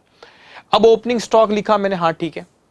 मैंने बोला यहाँ पे सर कुछ परचेज भी किया होगा, तो मेरे कुछ चुनिंदा सप्लायर है उनसे खरीदता, उनको फोन किया, मिला आग वाग लग गई, सब बुक्स ऑफ अकाउंट जल गए, आप बताओ आपने मेरे को, उनने बेचे मतलब हमने खरीदे, मैंने कितने का खरीदा था, उन्होंने मेरे को बताया कि सर इतना था। ये तो फिर मैंने बैंक स्टेटमेंट इधर उधर से खबर निकाला और यहाँ पे लिखा हाँ मैंने इन 3 महीनों में इतने का परचेज किया था। मतलब चलो वो भी लिख लेता हूँ, सही है। मैंने बोला फिर मैंने बोला यार हमारे कुछ सप्लायर, उनको कॉल करो, और वैसे भी हम चेक से पेमेंट लेते, आरटीजीएस कराते या फिर चेक लेते हैं उनसे, तो देखो हमारे पास कितने का सेल हुआ। हमने सप्लायर को, हमने जो कस्टमर को फोन किया, उन्होंने हमको बताया, सभी अंदाजे पे चल रहा है बेटा, अंदाजे से परचेज इतना, सेल्स इतना, तो मैंने ये सेल्स भी लिख लिया, है ना। अब कभी कभी कुछ होता है बेटा, तो ये गुड्स ओपनिंग स्टॉक इतने का आया, वो बिका, उतने को सेल वैल्यू लिखी हुई। अब कभी कभी होता है कि जब आप सेल करते हो तो कभी कभी आप वो गुड्स सैंपल के लिए भी लेके जाते हो, किसके लिए लेके जाते हो, सैंपल के लिए बांट देते हो, तो गुड्स कम होता है। तो गुड्स कम हुआ तो यहाँ पे गुड्स बढ़ रहा है, वहां पे गुड्स कम हो रहा है, तो मैंने क्रेडिट किया यहाँ पे बाय। ये जो गुड्स यूज्ड हुए, क्यों यूज्ड हुए बेटा, ये सैंपल के लिए चले गए, तो सैंपल लिख लेता हूं, ठीक है, सैंपल। अभी क्या होता है, ओनर भी कुछ गुड्स अपने पर्सनल यूज के लिए लेके गया, अभी एंट्रीज ये सब आपको पता भी होंगे और आगे मैं जब प्रॉब्लम करूंगा जब बात भी करूंगा, लेकिन अभी कोई और चीज पे मैं आपको फोकस करना चाह रहा हूं। अभी आप ये समझो, गुड्स आया, गुड्स गया, तो गुड्स वहां पे कुछ ओनर ने लेकर चले गया बेटा, तो वो गुड्स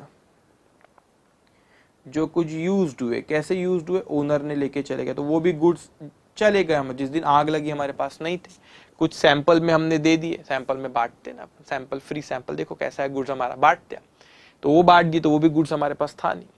तो मैंने बोला चलो सर अब तो यहाँ पे लिख लो, मैंने बोला अब अपन यहाँ पे 2 चीज मेरे को पता नहीं, मतलब क्या नहीं पता है, आप कहेंगे सर ग्रॉस प्रॉफिट नहीं पता है, हाँ, लेकिन आप यहाँ पे लिखते हो ना बेटा बाय क्लोजिंग स्टॉक लिखते हो, ये क्लोजिंग स्टॉक लिखते बेटा, मगर क्वेश्चन ये पता है ना, ये closing stock is nothing but stock on the date of, closing stock on इस तारीख का closing stock, that is nothing but stock on the date of fire, तो क्लोजिंग स्टॉक क्या है, stock on the date of fire. अब मेरे को एक बात बताओ, आपको ये तो पता होगा बेटा कि अकाउंटिंग इज एन इक्वेशन, आप एक बहुत ही बेहतरीन चैप्टर पढ़ोगे, उसे हम कहते हैं अकाउंट्स फ्रॉम इनकम्प्लीट रिकॉर्ड्स बेटा, और उसको सिंगल एंट्री भी कहते हैं।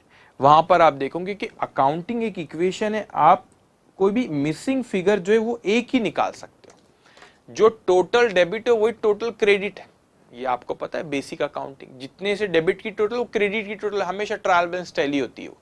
तो अकाउंटिंग इक्वेशन, इसमें से कोई बैलेंसिंग फिगर में एक निकाल सकता हूं, आपने जो अकाउंट बनाया उसमें से कोई एक चीज नहीं पता तो वो निकाल सकता हूं। आप क्लोजिंग स्टॉक बता दोगे, ग्रॉस प्रॉफिट निकलता है, जो कि साधारण तौर पे जनरली आप वही करते हो, क्लोजिंग स्टॉक लिखते हो तो आप ग्रॉस प्रॉफिट निकल आता है। लेकिन मेरे को भाई साहब क्लोजिंग स्टॉक ही नहीं पता, तो मैं ग्रॉस प्रॉफिट यहां पर नहीं निकाल पा रहा हूं। मैंने बोला मैं कैसे निकालू, कैसे निकालू, कैसे निकालू। कोई अगर मेरे को ग्रॉस प्रॉफिट मतलब मुझे तो stock on the date of fire निकालना, दैट इज क्लोजिंग स्टॉक, वो निकालना है मुझे। तो मैं सोचने लगा कि क्यों ना बेटा, अगर ग्रॉस प्रॉफिट निकाल लाया मैं, तो मैं तो ये फिगर लिख लिया, तो वो क्लोजिंग स्टॉक निकल आएगा, stock on the date of fire निकल आएगा मेरा।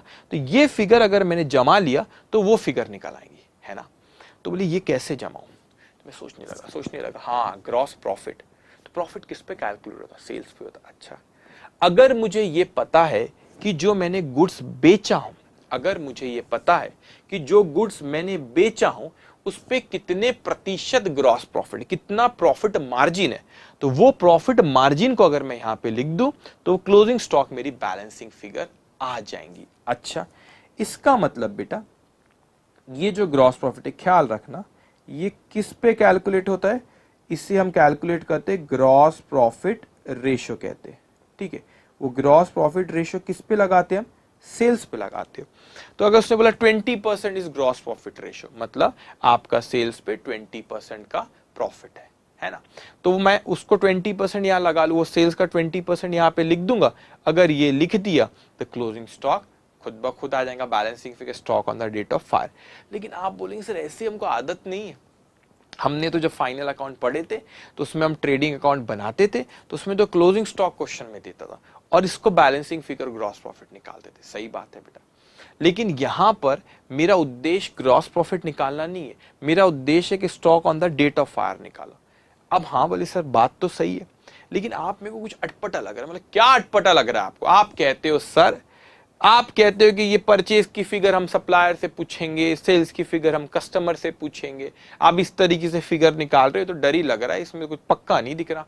हाँ पक्का नहीं है ना भैया, वो अकाउंटिंग साइकिल जो होती है फॉलो नहीं हुई, सब कच्चा पक्का चल रहा है बेटा। तो कच्चा पक्का पूछ पाछ के हम लिख रहे हैं वहां पे, इसीलिए इसे ट्रेडिंग अकाउंट सिर्फ नहीं कहते, इसे कहते हैं memorandum.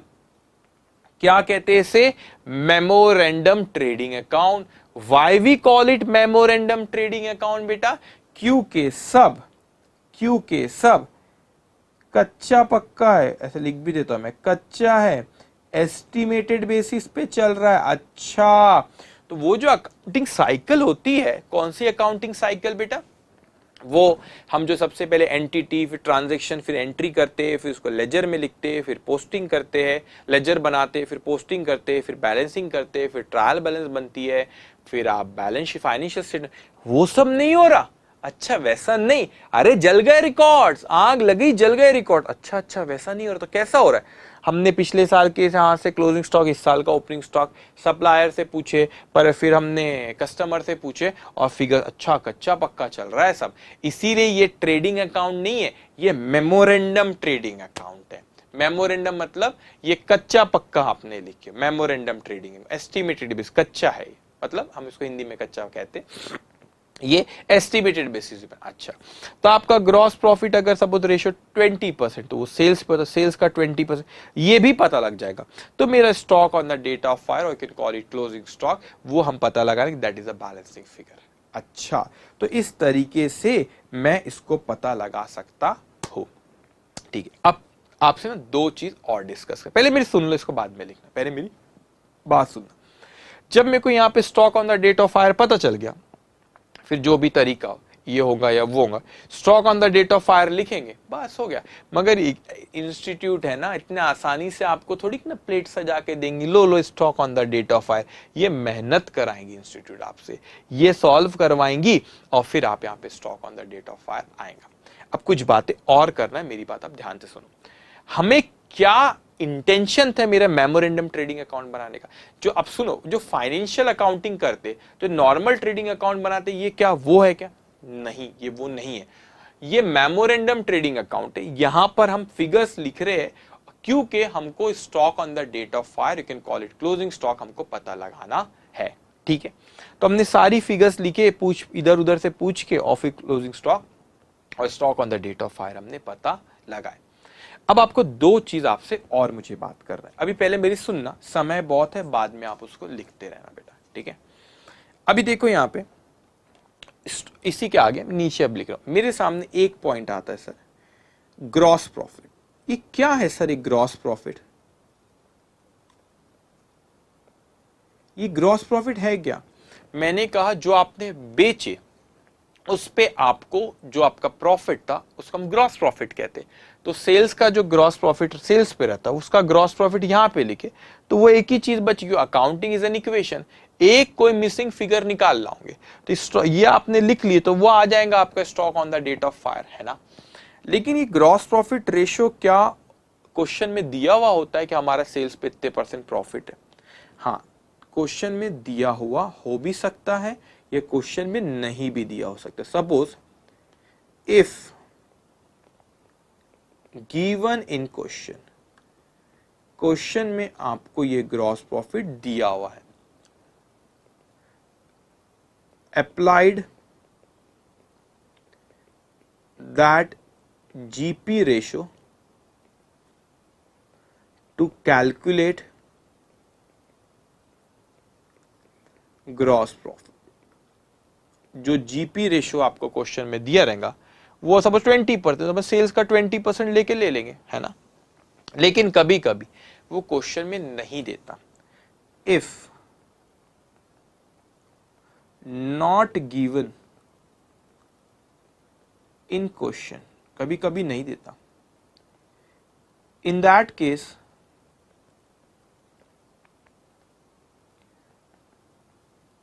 they will give you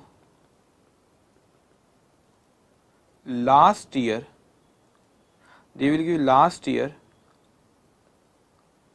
complete trading account information, complete trading account information. From there we can calculate gross profit ratio of last year and this ratio will apply in memorandum trading account. अब समझो मेरी बात क्या चीज हो रही है। एक चीज होता है बेटा उसने जीपी रेशो आपको दे दिया कितना है, तो आप सेल्स पे जीपी रेशो लगा दोगे, फट से हो जाएगा, वो तो बड़ा आसान। लेकिन कभी कभी इंस्टीट्यूट आपको और परेशान करना चाहती है तो जीपी रेशो देता है। इस केस में क्या करेगा, वो पिछले साल की, इसके पहले वाला जो साल है ना, उस साल की पूरे ट्रेडिंग अकाउंट की इंफॉर्मेशन देता है। ओपनिंग स्टॉक पिछले साल का सेल्स परचेज जितना ट्रेडिंग अकाउंट में वो देता है आपको। अब पिछले साल का क्लोजिंग स्टॉक मतलब इस साल का ओपनिंग स्टॉक, तो पिछले साल का क्लोजिंग स्टॉक भी देगा, पिछले साल का ओपनिंग स्टॉक भी देगा, सब देगा पिछले साल की इंफॉर्मेशन। आपको सारी इंफॉर्मेशन लास्ट ईयर की देगा। अब उसने आपको लास्ट ईयर की इंफॉर्मेशन पूरी की पूरी दे दिया बेटा, तो आप क्या करोगे, पिछले साल का ट्रेडिंग अकाउंट बनाओगे। ओपनिंग स्टॉक पिछले साल का क्लोजिंग परचेज सेल सब एक्चुअल देगा आपको, वो आप लोगोगे ग्रॉस प्रॉफिट वहां से निकल आएगा। वो ग्रॉस प्रॉफिट में ग्रॉस प्रॉफिट रेशियो कैलकुलेट करते, क्या कैलकुलेट करते, ग्रॉस प्रॉफिट रेशियो। तो सर जो पिछले साल का ग्रॉस प्रॉफिट रेशियो है, आप ये कहना चाह रहे हो कि फिर जो पिछले साल का ग्रॉस प्रॉफिट रेशियो हम कैलकुलेट करेंगे तो, और वो ग्रॉस प्रॉफिट रेशियो यहाँ पे जो आपने 3 महीने के लिए मेमोरेंडम ट्रेडिंग अकाउंट, 3 महीने का जो मेमोरेंडम ट्रेडिंग अकाउंट बनाए, वही रेशियो पिछले साल का यहाँ पे लगाएंगे। हाँ बिल्कुल। तो हमारे दिमाग में ये चीज आती है कि क्या जरूरी थोड़ी ना है जिस मार्जिन में हमने पिछले साल बेचे उसी मार्जिन में हम इस साल भी बेचेंगे। बिल्कुल सही, ये जरूरी नहीं है, लेकिन हमारे पास कोई और ऑप्शन भी नहीं है कि ये मानने इसके अलावा कि जो पिछले साल का जीपी रेशियो है वही इस साल लगाए, क्योंकि आपको दिया नहीं कि यहाँ पे जीपी रेशियो क्या है, लेकिन पिछले साल की जानकारी दिया है, तो हम पिछले साल के ग्रॉस प्रॉफिट रेशियो, पिछले साल के फिगर्स लिखेंगे ट्रेडिंग अकाउंट बनाएंगे, ग्रॉस प्रॉफिट निकालेंगे, जीपी रेशो वहां से निकालेंगे, वही ग्रॉस प्रॉफिट रेशो यहाँ पे लगा देंगे। तो हम इसमें कोई ऐतराज, इसमें कोई प्रॉब्लम भी नहीं होना चाहिए। जब कोई इंफॉर्मेशन नहीं है तो जो पिछले साल का जीपी रेशो है वही इस साल भी जीपी रेशो रहेगा, हम वही अज्यूम करेंगे। तो एक पॉसिबिलिटी बेटा कि जीपी रेशो आपको if given in question applied that GP ratio to calculate what बेटा gross profit, तो GP ratio आपको दिया हुआ है। एक हो सकता है if not given in question, in that case they will give last year complete trading account information, from there we can calculate gross profit ratio of last year and this ratio will apply in memorandum trading account, मतलब इस साल उसको apply कर देंगे और फिर वो apply करेंगे तो फिर ग्रॉस प्रॉफिट आएगा, फिर stock on the date of fire will be the missing balancing figure, वो बैलेंसिंग फिगर आ जाएगी। तो इस तरह तो हमने सोचा कि सर क्या फिजिकल वेरिफिकेशन पॉसिबल है? नहीं। क्या स्टॉक रिकॉर्ड, वो स्टॉक रिकॉर्ड अगर बता देगा तो फिर क्वेश्चन में दमी क्या कि इसका इंस्टीट्यूट मार्क देंगे कि 3 चीजें लिखने का, आपको इसके 8 मार्क 12 मार्क देंगे? नहीं बेटा, फिर आपको परेशान करेंगे, फिर वो ये मेमोरेंडम ट्रेडिंग अकाउंट बनाने बोलेंगे, फिर वहां से stock on the date of fire निकालेंगे, फिर उनको आपको और परेशान करना अगर तो आपको जीपी रेशियो भी नहीं देगा क्वेश्चन में, जीपी रेशियो भी नहीं देगा, फिर आपको लास्ट ईयर की ट्रेडिंग अकाउंट की इंफॉर्मेशन देगा, फिर वहां से आप जीपी रेशियो निकालोगे, ठीक है, और वो जीपी रेशियो यहाँ पर अप्लाई करोगे, ठीक है। अच्छा, तो ऐसी मेहनत होगी? हाँ बेटा ऐसी मेहनत होगी। अब और कोई चीज पहले सुनना, यू हैव इनफ टाइम, आप आराम से इसको बाद में लिखेंगे, पहले आप मेरी बात अच्छे से बेटा सुनेंगे। अब मैं कहने लगा कि क्या ये तो ठीक है कि हमने ये सोचे कि हमारा ये तरीका हुआ कि हम इस तरीके से सेल्स पे हम जीपी रेशियो लगा देंगे, लेकिन मैं सोचने लगा, मतलब अब क्या सोच रहे हो सर आप, इतना क्या सोच रहे हो, और बताइए आप क्या सोच रहे हो। मैंने कहा कि सर जो आप यहाँ पे बात कर रहे हो ना इतनी, मतलब क्या बात कर रहा हूँ भाई मैं इतनी, आप जो बात कर रहे हो यहाँ पे कि जो सेल्स पे ग्रॉस प्रॉफिट रेशियो लगा दो, लेकिन ये भी तो पॉसिबल है कि ये जो सेल्स की फिगर है यहाँ पे, ये जो सेल्स की फिगर है यहाँ पे, ये मैं सेल्स की फिगर है सपोज यहाँ पे मैं कहता हूँ, सपोज सेल्स की फिगर 1000 है, तो ये भी तो पॉसिबल है सर ये जो आपने 1000 की फिगर लिखे यहाँ पे, ये जो 1000 आपने लिखे, तो इसमें कुछ गुड्स ऐसे होंगे जो नॉर्मली गुड्स हम 30% के मार्जिन पे बेचते हैं। सब 800 के गुड्स ऐसे है जो 30% के मार्जिन पे बेचा जाता है, लेकिन कभी कभार ऐसा होता है कि कोई गुड्स रहते हैं डैमेज गुड्स है, खराब गुड्स है, मार्केट में या डिमांड नहीं तो सस्ती कीमत पे भी बेचना पड़ता है, तो हम उसके 200 के गुड्स हमने ऐसे बेचे जिसपे मार्जिन 20% था, या हो सकता है नुकसान पे भी बेचना पड़ता है। तो मैंने कहा 1000 में से आपने 800 का माल ऐसे बेचे जो कि 30% के मार्जिन पे था, और 200 का माल ऐसा बेचे जो कि 20% के मार्जिन पे था। अब ऐसा ना हो कि आप जीपी रेशियो यहां पे लगाओ, आपको बोला कि normally gross profit ratio is 30%, हमारा नॉर्मल जीपी रेशियो कितना है बेटा 30% है, तो नॉर्मल ग्रॉस प्रॉफिट रेशियो हमारा 30% है। तो हमने क्या करे कि बोले चलो पूरा 1000 पे 30% लगाओ और 300 आता है, 300 यहां पर लिख दिए, गलत हो जाएगा, उसमें उतना प्रॉफिट अगर यहां गलत लिखे, इतना मैथ्स बेसिक में यहां आपने गलत लिखे बेटा, वो stock closing stock will be the balancing figure, अगर ये फिगर गलत लिखे तो वो stock on the date of fire भी गलत फिगर आएंगी आपकी, है ना। तो यहां सही सही लिखना चाहिए। लेकिन मैंने कहा सर ये 1000 में 2 तरह के गुड्स हैं, एक है नॉर्मल, एक है एबनॉर्मल। मैंने बोला ये क्या बात हुई सर, एक नॉर्मल है और जीपी रेशियो किस पे, जब भी जो कोई जीपी रेशो आपको क्वेश्चन में दिया वो कौन से जीपी रेशो की बात करो, नॉर्मली जब आप गुड्स बेचते हो तो किस मार्जिन पे, नॉर्मली जब आप गुड्स बेचते हो तो किस मार्जिन पे उस गुड्स को बेचते हो, वो आपको क्वेश्चन में देंगे। अच्छा, तो इसमें से लेकिन कुछ ऐसे भी गुड्स रहते, सपोज नॉर्मल जीपी रेशियो 30%, तो कुछ गुड्स पे 30% फिट बैठेगा, कुछ गुड्स 30% के मार्जिन पे बेच ही नहीं रहे, तो मैं पूरे पे 30% लगाऊंगा तो ग्रॉस प्रॉफिट गलत आएगा, ग्रॉस प्रॉफिट गलत आएगा तो stock on the date of fire closing stock में पे बैलेंसिंग फिगर गलत आ जाएंगे। अच्छा, तो सर क्या करा जाए, तो बेटा इसमें 2 लोग हैं हमारे सेल्स में, एक है अच्छा एक्चुअल में देखो ग्रॉस प्रॉफिट कितना है आपका 800 मल्टीप्लाई बाय 30%, 240 या 800 मल्टीप्लाई बाय 30%, 240, और 200 पे 20%, हाँ तो उस पे आ रहा है 40, तो टोटल अगर जीपी रेशियो देखो 240 प्लस 40, 240 प्लस 40 दैट्स कम 280, तो 280 इज ग्रॉस प्रॉफिट। 800 पे 30%, 200 पे 20%। लेकिन यहां पर अगर मैं 1000 पे लगा दूं तो 300 आ जाएगा।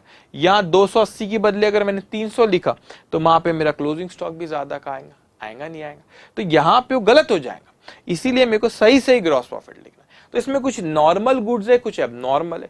जीपी रेशो हमेशा जो क्वेश्चन में दिया किस पे रहता है, नॉर्मल गुड्स पे। तो सर एबनॉर्मल का क्या, एबनॉर्मल का आपको क्वेश्चन में जानकारी स्पेसिफिक बराबर दी हुई हर क्वेश्चन में रहेंगी। तो करना क्या सर, ये एबनॉर्मल लोग हैं, इनको दूर करो, इनको दूर करो, हम इनको साइड में रखेंगे, इनसे अलग, इनसे इन लोग का हिसाब किताब अलग करेंगे। तो मैंने कहा कि हम नॉर्मल गुड्स जो रहता है उसका जीपी अलग कैलकुलेट, ये तो फिर हम दो पार्ट कर लेंगे, एक नॉर्मल गुड्स, एक एबनॉर्मल गुड्स। नॉर्मल गुड्स पे क्या प्रॉफिट लॉस, एबनॉर्मल गुड्स पे क्या प्रॉफिट लॉस, दोनों का अलग कैलकुलेट करेंगे। क्यों? क्योंकि अगर आपने पूरे सेल पे नॉर्मल जीपी रेशियो लगाए तो ग्रॉस प्रॉफिट गलत लिखोगे, ग्रॉस प्रॉफिट गलत लिखोगे तो stock on the date of fire गलत आएगा, वो गलत आएगा तो यहां पे गलत लिखोगे, यहां पे गलत आएगा तो ये गलत आएगा, ये गलत आएगा तो ये गलत कैलकुलेट करोगे। समझ रहे हो कहानी? यहां गलत, ये अमाउंट गलत लिखे तो ये गलत लिखो, ये अमाउंट गलत लिखे, stock on the date of fire गलत आएगा, stock on the date of fire गलत आएगा, लॉस ऑफ स्टॉक गलत आएगा, लॉस ऑफ स्टॉक गलत आएगा, वो फॉर्मूले में लॉस भी यूज होता है, तो क्लेम गलत आएगा, क्लेम गलत आएगा, तो सब गलत गलत गलत हो जाएगा, फिर कम मार्क्स मिलेंगे एग्जाम में आपको। तो ये सही लिखना जरूरी है बेटा। अभी इसीलिए हमने बहुत ही ध्यान से क्वेश्चन करना है कि इसमें नॉर्मल कौन सा और एबनॉर्मल, नॉर्मल में क्या कितना प्रॉफिट है और एबनॉर्मल में कितना प्रॉफिट, बराबर हमको कैलकुलेट करना है। और abnormal, generally abnormal item profit पे होता नहीं, कई बार लॉस में बिकता है, ज्यादातर लॉस में बिकता है। क्यों बेटा? क्योंकि एबनॉर्मल टूटा फूटा है, चले बेच दो यार, नुकसान में बेचो लेकिन बेच दो, कुछ तो पैसा आ जाएंगे, तो अब नुकसान में बेच दो। बराबर कैलकुलेशन करना पड़ता है कि इसमें एबनॉर्मल आइटम कितने थे, नॉर्मल आइटम कितने थे। ओके, तो ये हुई बेटा हमारी कहानी। अब इतना डिस्कशन हमने जो अभी करे, तो आज बेसिकली हमने करे क्या, अभी इस पे थोड़ी सी चर्चा हो जाए। ओके, यहां से कहानी शुरू हुई, ठीक है, मेरी बात अच्छे से सुनेंगे बेटा। यहां से कहानी शुरू हुई बेटा। अब हमने देखे कि अभी पहले चीज इंश्योरेंस एजेंट आया उनके पास, आपको पूरी स्टोरी यहां से शुरू करना है। पहले आपने चैप्टर की हेडिंग दी है, उसके बाद बेटा ये आपने चैप्टर की हेडिंग दी बेटा, ओके।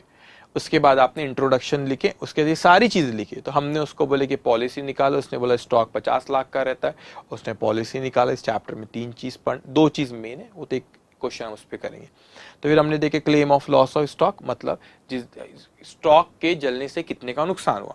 फिर हमने देखे सर ये कंसेप्ट के बारे में बात करके हमने पॉलिसी लिए 50 लाख की, फिर आग लगी, फिर फायर ब्रिगेड वाले आग बुझाए, जिस दिन आग लगी उस दिन 40 का स्टॉक था, सैलवेज 5 का, तो नुकसान हुआ 35 का। हम इंश्योरेंस कंपनी से 35 लेंगे। फिर हमने उस पर कुछ एग्जाम्पल्स करे बेटा। यहाँ पे जैसे 10 का स्टॉक था, 80 का स्टॉक था, जिस दिन आग लगी 10 का सैलवेज थी, नुकसान हुआ 70। लेकिन पॉलिसी हमारी थी 100 की, स्टॉक था 80 का, तो पूरा का पूरा 80 इंश्योरेंस कंपनी के भरोसे था, तो पूरा का पूरा नुकसान जो 70 का है वो हम इंश्योरेंस कंपनी से लेंगे। लेकिन फिर हमने आपको एवरेज क्लॉज का कंसेप्ट बताया। यहाँ पे स्टॉक था 200 का, इंश्योरेंस कंपनी के पास कितना, हमने पॉलिसी कितने की निकाले, 100 की, तो 200 में से 100 इंश्योरेंस कंपनी के भरोसे, 100 हमारे भरोसे। तो जो नुकसान होता है, 200 का स्टॉक था, 20 का सैलवेज था, 180 का नुकसान हो, वो नुकसान भी जितने परसेंटेज हमने स्टॉक का पॉलिसी निकाले उतने परसेंटेज ही वो लॉस का हम इंश्योरेंस कंपनी से क्लेम करेंगे। तो 180 का लॉस था, 200 में से 100 का हमने इंश्योरेंस निकाले, 50% निकाले, तो लॉस का भी 50%, 180 का, तो दैट्स कम 90। ये कब एप्लीकेबल होता है? फिर इस पे हमने दो एग्जाम्पल, एवरेज क्लॉज, ये फॉर्मूले से कैलकुलेट करते, तो फिर ऐसे एक और एग्जाम्पल किए थे हमने। फिर हमने देखे तो दो possibility, stock on the date of fire is less than the policy amount, stock on the date of fire is more than the policy amount. अगर ये लेस हुआ तो इस तरीके से कैलकुलेट होगा, अगर मोर हुआ तो एवरेज क्लॉज वहां पे एप्लीकेबल होगा। लेकिन इंस्टीट्यूट आपको कभी भी stock on the date of fire directly नहीं देंगी, stock on the date of fire हमको निकालने देंगी। हमने बोले वो कैसा निकालो, तो हम सोचे फिजिकल वेरिफिकेशन करते, वो पॉसिबल नहीं है। हमने बोले स्टॉक रिकॉर्ड से, वो पॉसिबल नहीं है, वो भी जल गया, वो तो आसानी से दे दो, तो फिर क्वेश्चन में दम ही क्या। फिर हमने बोले चलो ट्रेडिंग अकाउंट बनाते, साल की शुरुआत से जब तक आग लगी उतने पीरियड का, ओपनिंग स्टॉक लिखे, जो परचेज लिखे, सेल्स लिखे, फिर आपका जो गुड्स गया उसको क्रेडिट किए, फिर जीपी रेशो किस पे लगता है, सेल्स पे। तो हो सकता है जीपी रेशो आपको दे तो वो हम रेट लगा देंगे, हो सकता है जीपी रेशो नहीं दिया तो फिर पक्का आपको पिछले साल के ट्रेडिंग अकाउंट की इन्फॉर्मेशन देंगे, वो ट्रेडिंग अकाउंट बनाएंगे, वहां से ग्रॉस प्रॉफिट रेशो कैलकुलेट करेंगे और वही जीपी रेशो हम मानेंगे कि इस साल भी एप्लीकेबल है और वो जीपी रेशो हम सेल्स पे लगा देंगे। फिर हमने पढ़े सर सेल्स में क्या जरूरी है वो पूरे सेल्स पे जीपी रेशो लगेगा, नहीं, ये भी हो सकता है कि उसमें से कुछ एबनॉर्मल आइटम है, एबनॉर्मल आइटम पे नॉर्मल ग्रॉस प्रॉफिट रेशो नहीं लगता, तो एबनॉर्मल आइटम आपने कितने फायदे नुकसान पे बेचे उसकी जानकारी हमको क्वेश्चन में देंगे, तो उसका ट्रीटमेंट हम अलग से करेंगे। इतनी चीज हमने पढ़े बेटा। तो आप अभी अराउंड आई थिंक 1.5 आवर मुझको हो गया, अराउंड उतना हो रहा। आप देखिए मैं एक क्वेश्चन पे नहीं आया बेटा, अभी हमारे लिए क्या इंपॉर्टेंट है, बैकग्राउंड ही मैं डिस्कस पॉइंट से आपसे क्लियर करो, तो ये पॉइंट बहुत इंपॉर्टेंट होते हैं। जब हम क्वेश्चन करेंगे ना अभी तो आपको आसानी से लगा, अरे इतना इजी था, ये तो बड़ा आसानी से हो जा रहा है। ठीक है, अगर आपने नहीं लिखे हो बेटा तो चलो इसको लिखो, उसके बाद फिर वीडियो पॉज करना और फिर पॉज करो वीडियो, अगर नहीं लिखे तो इसको लिखना, फिर वीडियो पॉज करना और फिर इसको लिखना। ठीक है, okay. Now I am coming to एक क्वेश्चन ले ले बेटा। ठीक है, I am coming to question number 1। कब आया था क्वेश्चन, नवंबर 2017 में, नवंबर 2017 में आया था। Okay, A fire occurred in the premises of Agni on 25th of August 2017. 25 अगस्त को आग लगी। When a large part of stock was destroyed, large part उसका क्या हो गया था, destroy हो गया। Salvage was ₹15,000. Agni gives the following information for the period 1st January 2017 to 25th of August 2017। मतलब साल शुरू हो रहा है यहाँ पे इस तरह बेटा, 1/1/2017, 31 दिसंबर 2017। एग्जामिनेशन का क्वेश्चन है। ठीक है, एग्जामिनेशन क्वेश्चन है, देखना बेटा कैसे आसानी से आप कर लोगे। 1 जनवरी 2017 और 31 दिसंबर 2017 को साल खत्म हुआ। आग कब लगी यहाँ पे, 25 ऑफ अगस्त 2017 को आग लगी। तो अगर मैं इतने पीरियड का अगर मैं ट्रेडिंग अकाउंट या मेमोरेंडम ट्रेडिंग बोलते, क्योंकि कच्चा होता है, कच्चा मतलब एस्टिमेटेड बेसिस पे, मतलब एक्चुअल अकाउंटिंग प्रोसेस पूरी फॉलो नहीं होती, आप इधर उधर से फिगर्स वो लाते हो कलेक्ट करके, तो उसको मेमोरेंडम ट्रेडिंग कहते हैं। इस पीरियड का अगर मैंने मेमोरेंडम ट्रेडिंग अकाउंट बना लिया, मेमोरेंडम ट्रेडिंग अकाउंट मैंने बना लिया बेटा, तो मुझे stock on the date of fire पता चल जाएगा। ठीक है, तो देखो उस पीरियड का आपको परचेज दिया है, यहाँ पे उस पीरियड का सेल्स दिया है, goods costing ₹5,000 where taken by Agni for personal use, ये दिया हुआ है बेटा हमको। फिर cost price of stock on January 1st 2017 was ₹40,000। January 1st मतलब बेटा यहाँ ओपनिंग स्टॉक। ठीक है, ओपनिंग स्टॉक यहाँ पे वो दिया हुआ है आपको।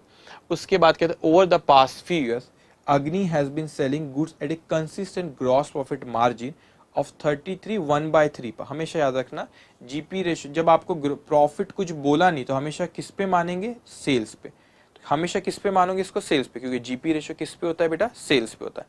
अब थोड़ा सा यहाँ पे समझना, मैंने कहा पे 33.33% हमेशा किस पे रहेगा बेटा, जब कुछ नहीं बोलता हमेशा आप किस पे बोलेंगे, सेल्स पे। अब इस पे मैं बात करता हूँ, इंश्योरेंस पॉलिसी अमाउंट 50,000 की पॉलिसी निकाल रखे थे। It includes an average clause. Agni ask you to prepare statement of claim to be made on the insurance company. तो हमको क्लेम निकालना है। अब थोड़ा सा ये पॉइंट को समझ लेना बेटा। ठीक है, आपको ये चीज पता होना चाहिए बेटा, कॉस्ट प्लस प्रॉफिट जो होता है ना, कॉस्ट प्लस प्रॉफिट क्या होता है बेटा, सेल। ये हमेशा ख्याल रखना।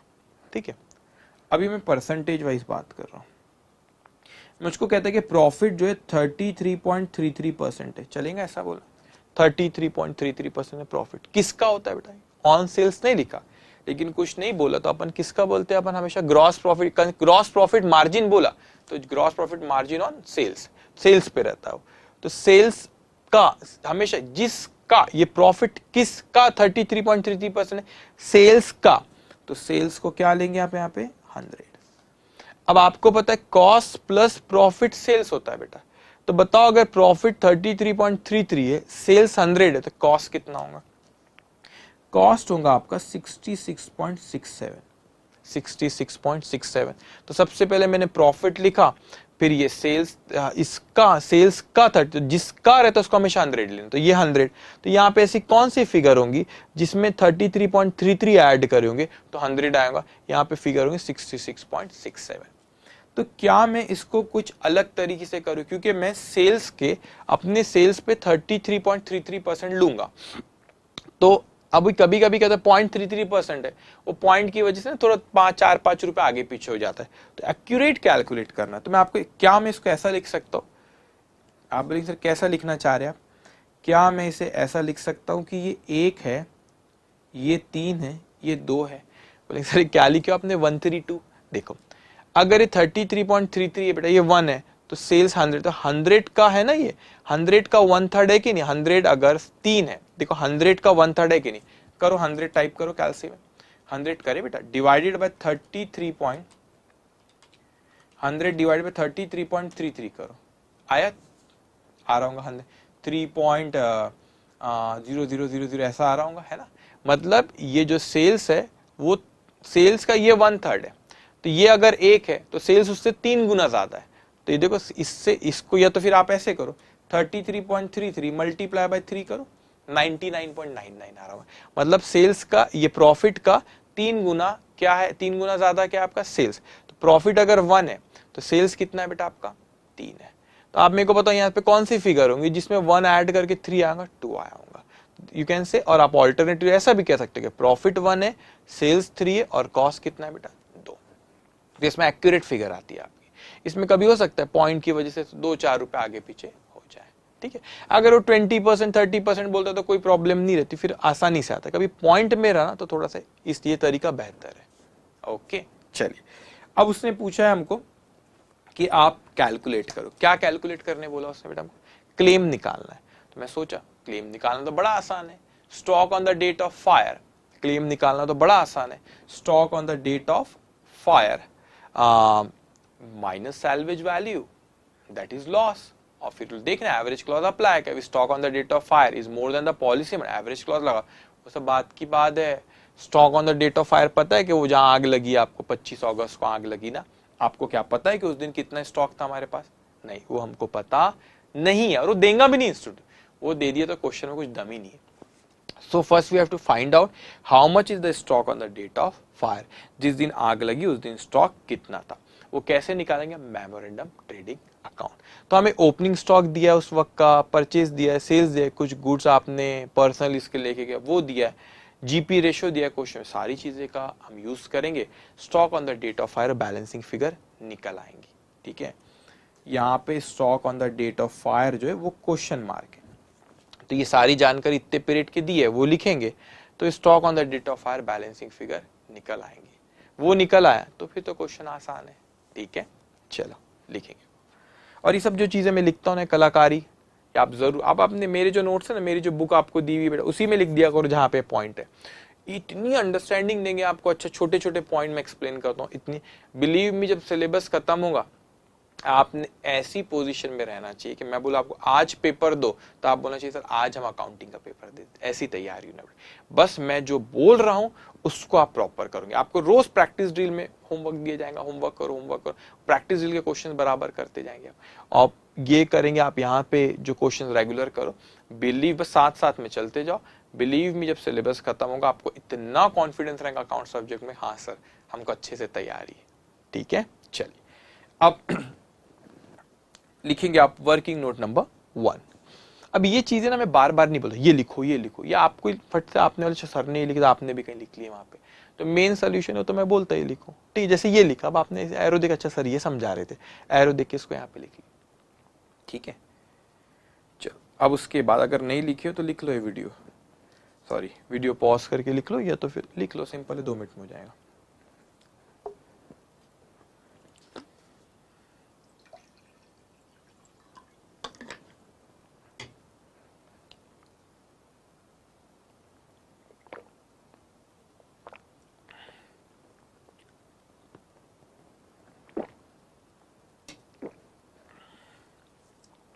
ओके, ठीक है। चलिए, सबसे पहले आप लिखेंगे बेटा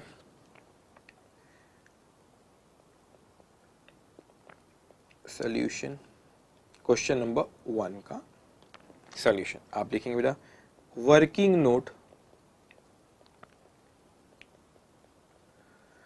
नंबर 1। वर्किंग नोट नंबर 1 क्या बना रहे हैं हम? मेमोरेंडम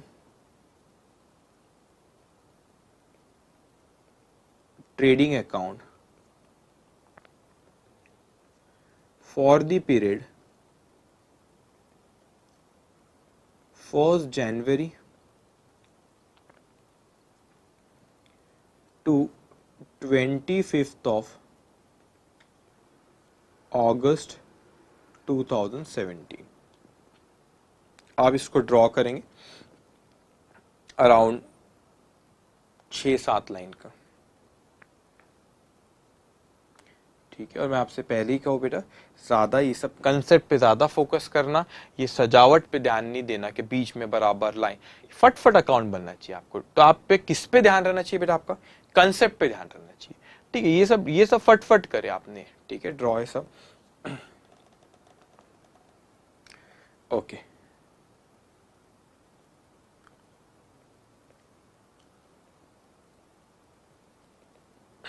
लिख लेंगे बेटा,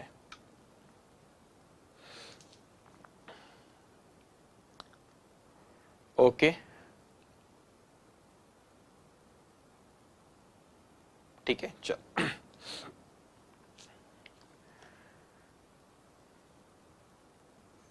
अब देखो सबसे पहले क्या क्या इन्फॉर्मेशन हमको दी हुई है। सबसे पहले हमको दी कि सर परचेज दिया, कितना परचेज है बेटा? 85,000। लिख लो यहाँ पे। ओपनिंग स्टॉक ऊपर देगा तो उसके लिए स्पेस रखना। टू परचेज, कितना परचेज दिया है? 85,000। कितना परचेज दिया बेटा? 85,000। फिर यहाँ पे हमको सेल्स कितना दिया है? 90,000। By sales 90,000, okay. उसके बाद यहाँ पे बेटा goods costing ₹5,000 were taken by Agni for personal use. अब थोड़ा आपको फट से दिमाग में आना चाहिए। चलो इस पे थोड़ी सी डिस्कशन करते हैं। अब बताओ इसकी एंट्री क्या पास करते हैं आप? ये जो आइटम है सी पॉइंट, गुड्स जो था 5,000 रुपए का अग्नि ने लेकर गया अपने पर्सनल यूज के लिए। एंट्री हम पास करते हैं इसकी बेटा drawings account debit to goods used account. अब मैंने बोला सर ड्राइंग्स कहाँ जाता है? वो हम कैपिटल में एडजस्ट करते। कैपिटल कहाँ रहता है? बैलेंस शीट में। तो बैलेंस शीट तो बना नहीं रहे, हम क्या बना रहे? ट्रेडिंग। अच्छा, तो गुड्स यूज्ड अकाउंट जो होता है बेटा वो कहाँ जाता है? ट्रेडिंग अकाउंट में। तो हम बना के अकाउंटिंग एंट्री पास है तो आपका दो इफेक्ट आते। तो ये तो बैलेंस शीट का, तो हम वो बना नहीं रहे ना, हम गुड्स यूज्ड अकाउंट, गुड्स उतने से कम हुआ तो ट्रेडिंग अकाउंट में जाएगा, ट्रेडिंग अकाउंट में क्रेडिट करते। तो goods used account will transfer to trading account से गुड्स आपका कम हुआ है। तो अभी मैं तो सीधा बोलता गुड्स यूज हुआ 5,000 से गुड्स कम हुआ, आप ट्रेडिंग में लिखेंगे। अब ट्रेडिंग में भी एक ही बात है, आप चाहते तो परचेज से माइनस करके भी बता सकते थे और आप क्रेडिट में भी लिखो, दोनों चीज सही है। अब इतने से गुड्स कम हुआ, हम उसको क्रेडिट करेंगे, लेकिन आपका दिमाग चलना चाहिए। अच्छा गुड्स यूज, तो फिर ड्राइंग्स पर्सनल यूज के लिए लेके गया ओनर, तो drawings account debited goods use. अच्छा ड्राइंग्स तो लेकिन कैपिटल में एडजस्ट करते हैं, कैपिटल तो बैलेंस शीट में आता है, हाँ तो वो यहाँ पे नहीं आया, मगर इसका गुड्स यूज हाँ वो ट्रेडिंग में आएगा, वो हम यहाँ पे लिखेंगे। ऐसा आपका दिमाग चलना चाहिए बेटा। चलो लिखो अब यहाँ पे, अभी मैंने लिखा, अब मैं नहीं बोलूंगा इसको लिखो बेटा, ये आपने आंसर पे मैं बात करूंगा, ये मैंने जैसे लिखी, ये एक्स्ट्रा चीज मैं आपको बताते रहता हूँ, तो यह आपने खुद से वहां पे लिख लेना चाहिए, ठीक है। जो जैसे मैं यहाँ पे लिखता हूँ, आपके सामने बुक है, आप भी बुक में लिखो, जब रिवाइज करोगे सब क्लिक होते जाएंगे आपको, ठीक है। ओके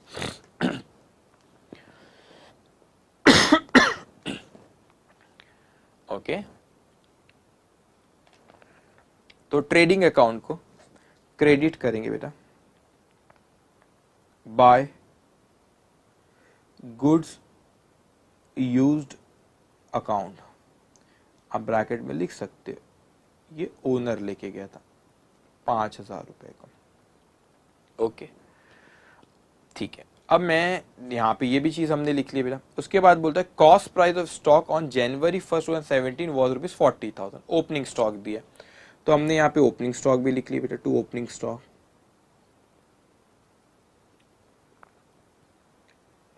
कितने का ओपनिंग स्टॉक है? 5,000 रुपए का ओपनिंग स्टॉक भी हमने यहाँ पे लिख लिया 5,000। ओके, अब बेटा आगे आते हैं हम। 5,000 ऊपर दिया था, सॉरी 40,000 है, करेक्ट करेंगे इसको, 40,000। ओके, अब आगे और हमने देखिए कहता है ओवर द, अब मेरे को दो चीज यहां पे देखना है बेटा। मैंने कहा कि भाई मेरे को ये बताओ कि ग्रॉस प्रॉफिट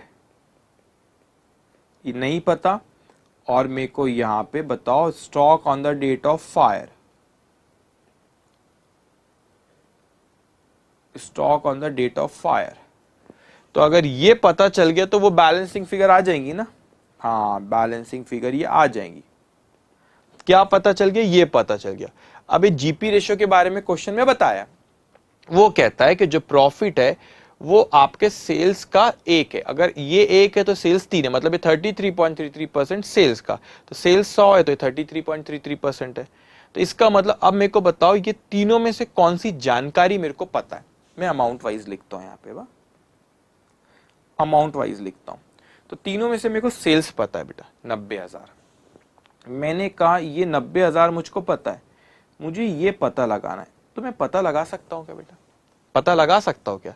तीनों में से मेरे को एक फिगर पता है 90,000 जो कि सेल्स है, तो मैं क्या प्रॉफिट पता लगा सकता हूं? कि हाँ, प्रॉफिट पता लगा सकते।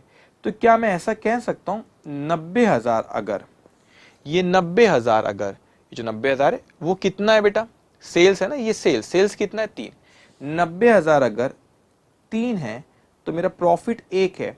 तो 90,000 अगर 3 है तो प्रॉफिट 1 है, तो प्रॉफिट कितना है मेरा फिर? 30,000। या आप कैलकुलेट करो 90,000 का, 90,000 अमाउंट है, 90,000 का 33.33% करो। 90,000 लिखो, 90,000 टाइप करो कैलसी में, 90,000 मल्टीप्लाई बाय 90,000 मल्टीप्लाई बाय 33.33%, तो आपका आ रहा है 29,997 आ रहा है, 29,997। अब बेटा मैंने बोला था पॉइंट में करूं तो राउंड ऑफ की वजह से 2-3 रुपए का फर्क आता है, ये एक्यूरेट देता है आपको, इसीलिए मैंने आपको ऐसा बताया था आपको। ठीक है, अब 90,000 ये तीनों में से कौन सा पता है आपको? ये तीनों में से क्या पता है? मतलब सर सेल्स पता है, सेल्स 90, तो 90,000 कितना है? 3 है, तो एक कितना? तो 90,000 अगर 3 है तो डिवाइडेड बाय 3, तो एक कितना? मल्टीप्लाई बाय 1, तो कितना आएगा? 30,000। तो प्रॉफिट कितना है बेटा आपका? 30,000। ओके, चलिए लिखेंगे अब आप यहां पे ग्रॉस प्रॉफिट 90,000 अगर 3 है तो एक कितना? ये आया आपका 30,000। तो ये भी लिख लिया हमने। अब सारी फिगर्स लिख लिए बेटा, सिर्फ stock on the date of fire हम पता लगा लेंगे। 40,000 प्लस 85,000 प्लस 30,000, यह आया आपका 1,55,000 माइनस 90,000 माइनस 5,000, यह आया आपका 60,000, 1,55,000 टोटल। तो आपका बैलेंसिंग फिगर आ गया बेटा। तो हमें यह पता चल गया stock on the date of fire 60,000 है। वो एक क्वेश्चन में इतना आसानी से आपको दे देता 60,000, तो फिर क्या बात थी बेटा? फिर तो आप 60,000 stock on the date of fire आराम से माइनस सैल्वेज करते तो आ जाता, लॉस ऑफ स्टॉक निकल आता था। नहीं, इतना आसानी से नहीं, वो आपसे मेहनत कराएगा। फिर इसलिए stock on the date of fire ऐसी ये इन्फॉर्मेशन दी और वो अपने बैलेंसिंग फिगर निकाले। अब जीपी रेशो भी दे दिया था इस क्वेश्चन में, कभी जीपी रेशो नहीं भी देता, फिर वो पिछले साल की ट्रेडिंग अकाउंट की इन्फॉर्मेशन देता है, फिर पिछले साल का ट्रेडिंग अकाउंट बनाना पड़ता है जीपी रेशो कैलकुलेट करने, फिर वो रेशो अपन यहाँ अप्लाई करते हैं। ठीक है, फिर उसके बाद ये आता है। ठीक है, ओके, तो stock on the date of fire निकला है। अब उसके बाद लिखेंगे आप, इसके नीचे लिखो बेटा statement of loss of stock, statement of loss of stock, वहां लिखोगे बेटा stock on the date of fire, stock on the date of fire, working note number 1, से हमने कैलकुलेट करे, कितना है बेटा 60,000। इसमें से हम क्या माइनस करते, लॉस निकालने, सैल्वेज। क्या सैल्वेज वैल्यू क्वेश्चन में दी है क्या? हाँ, salvage value given in question. कितना है बेटा सैल्वेज वैल्यू आपका, यहाँ पे देखो 15,000। Salvage value is 15,000। ओके, तो आप यहां पे निकाल सकते हो लॉस ऑफ स्टॉक। ये कितना आएगा बेटा 45,000। तो 60,000 में से अगर 60,000 जिस दिन आग लगी उस दिन कितना स्टॉक था 60,000 का, लेकिन बेटा आपका सैल्वेज वैल्यू 15, तो आपका नुकसान कितने का हुआ 45,000 का। आप बोलेंगे सर अमाउंट ऑफ क्लेम पूछा, ले लो 45,000 रुपीज इंश्योरेंस कंपनी से। अरे रुको भाई, रुको, अभी मेरे को बताओ कि भैया जिस दिन आग लगी, आपको हमेशा देखना पड़ेगा जिस दिन आग लगी स्टॉक कितने का था। मैंने जिस दिन आग लगी यहाँ पे, ये देखो यहाँ पे जिस दिन आग लगी उस दिन स्टॉक हमने अभी कैलकुलेट करे, कितने का स्टॉक है बेटा 60,000 का स्टॉक है। अच्छा, लेकिन आपने पॉलिसी कितने की निकाली, क्वेश्चन में दे रखा है आपको, ये पॉलिसी आपने पॉलिसी कितने की निकाल रखी, 50,000 रुपए की पॉलिसी निकाले भाई साहब। तो 60,000 रुपए जो थे, स्टॉक 60,000 का था, पॉलिसी 50 की निकाले, तो इंश्योरेंस कंपनी बोली, इसका मतलब इसमें से 50,000 रुपए इंश्योरेंस कंपनी के भरोसे और 10,000 रुपए आपके भरोसे। समझ में आई ये चीज?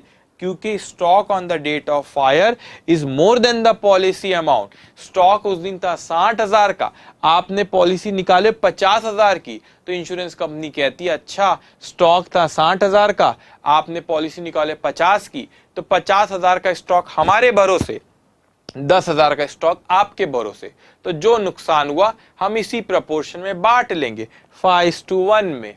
Okay, it means whenever the stock on the date of fire, here the stock is 60,000, policy amount is 50,000. So whenever the stock on the date of fire is more than the policy amount, we calculate, we have to apply the average clause. Do you remember that point? Here we will apply the average clause because stock on the date of fire is more than the policy amount. तो यहां पे इसके नीचे अपने को और लिखना पड़ेगा, लिखो बेटा, stock on the date of fire, that is rupees 60,000, which is more than the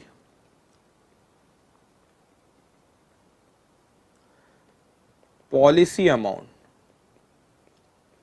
which is more than the policy amount, that is rupees कितना policy amount 50,000। Therefore average clause,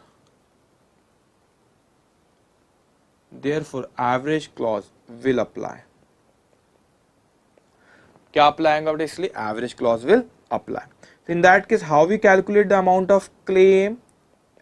Formula insured value, insured value मतलब policy amount, divided by stock on the date of fire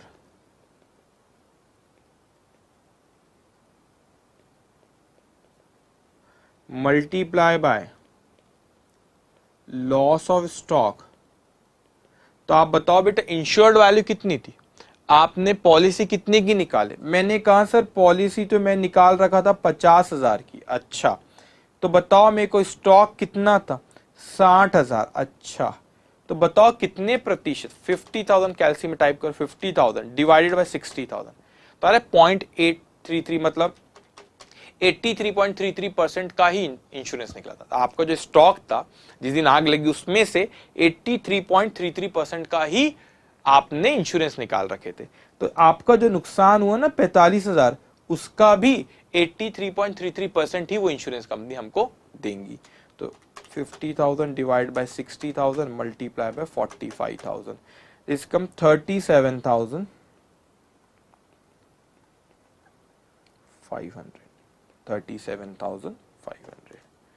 okay देखो 45,000 multiply by 83 37,500 rounded off के वजह से एक आध रुपए कुछ फर्क है, ठीक है 37,500।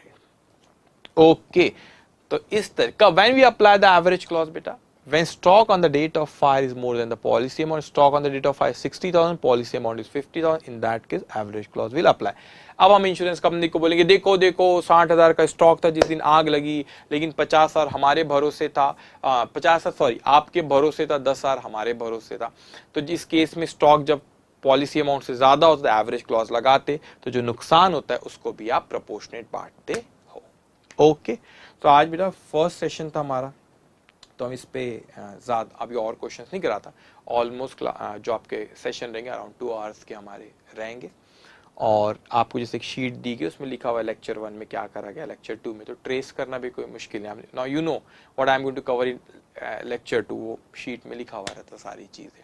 ओके ठीक है, सो यू नो कि लेक्चर 1 में हमारे इतना आज ये कवर हुआ है बेटा, लेकिन आपका क्या काम है, सेशन 2 जब आप लेक्चर 2 देखोगे उसके पहले आपकी जिम्मेदारी है कि इस चीजें जो मैंने आज यहाँ पे कवर करा हूँ इसको एक बार आप पूरे तरीके से अच्छे से करेंगे। नेक्स्ट सेशन में आने के पहले इसको एक बार देखेंगे, और प्रैक्टिस ड्रिल में से विल गिव यू होमवर्क। आज नहीं, आज इतना ही, बस इतना आपने करे, मोर देन इनफ, ठीक है। तो आपकी सारी चीज आपके नोट्स में बराबर ऐसे चैप्टर हेडिंग होना, इंट्रोडक्शन ये लिखा होना, claim of loss of stock ये लिखा होना, first example, second example, third example, claim of loss of stock का ये, फिर यहाँ पे stock on the date of fire कैसे निकालेंगे, ये सारी चीजें लिखी होना चाहिए। ओके अब आप ऑब्जर्व करोगे, देखो धीरे धीरे क्वेश्चन हम जब करेंगे आप आसानी से वो क्वेश्चन करते जाओगे। तो कंसेप्ट समझना हर चैप्टर में सबसे इंपॉर्टेंट होता है। तो आज के लिए इतना ही, थैंक यू सो मच।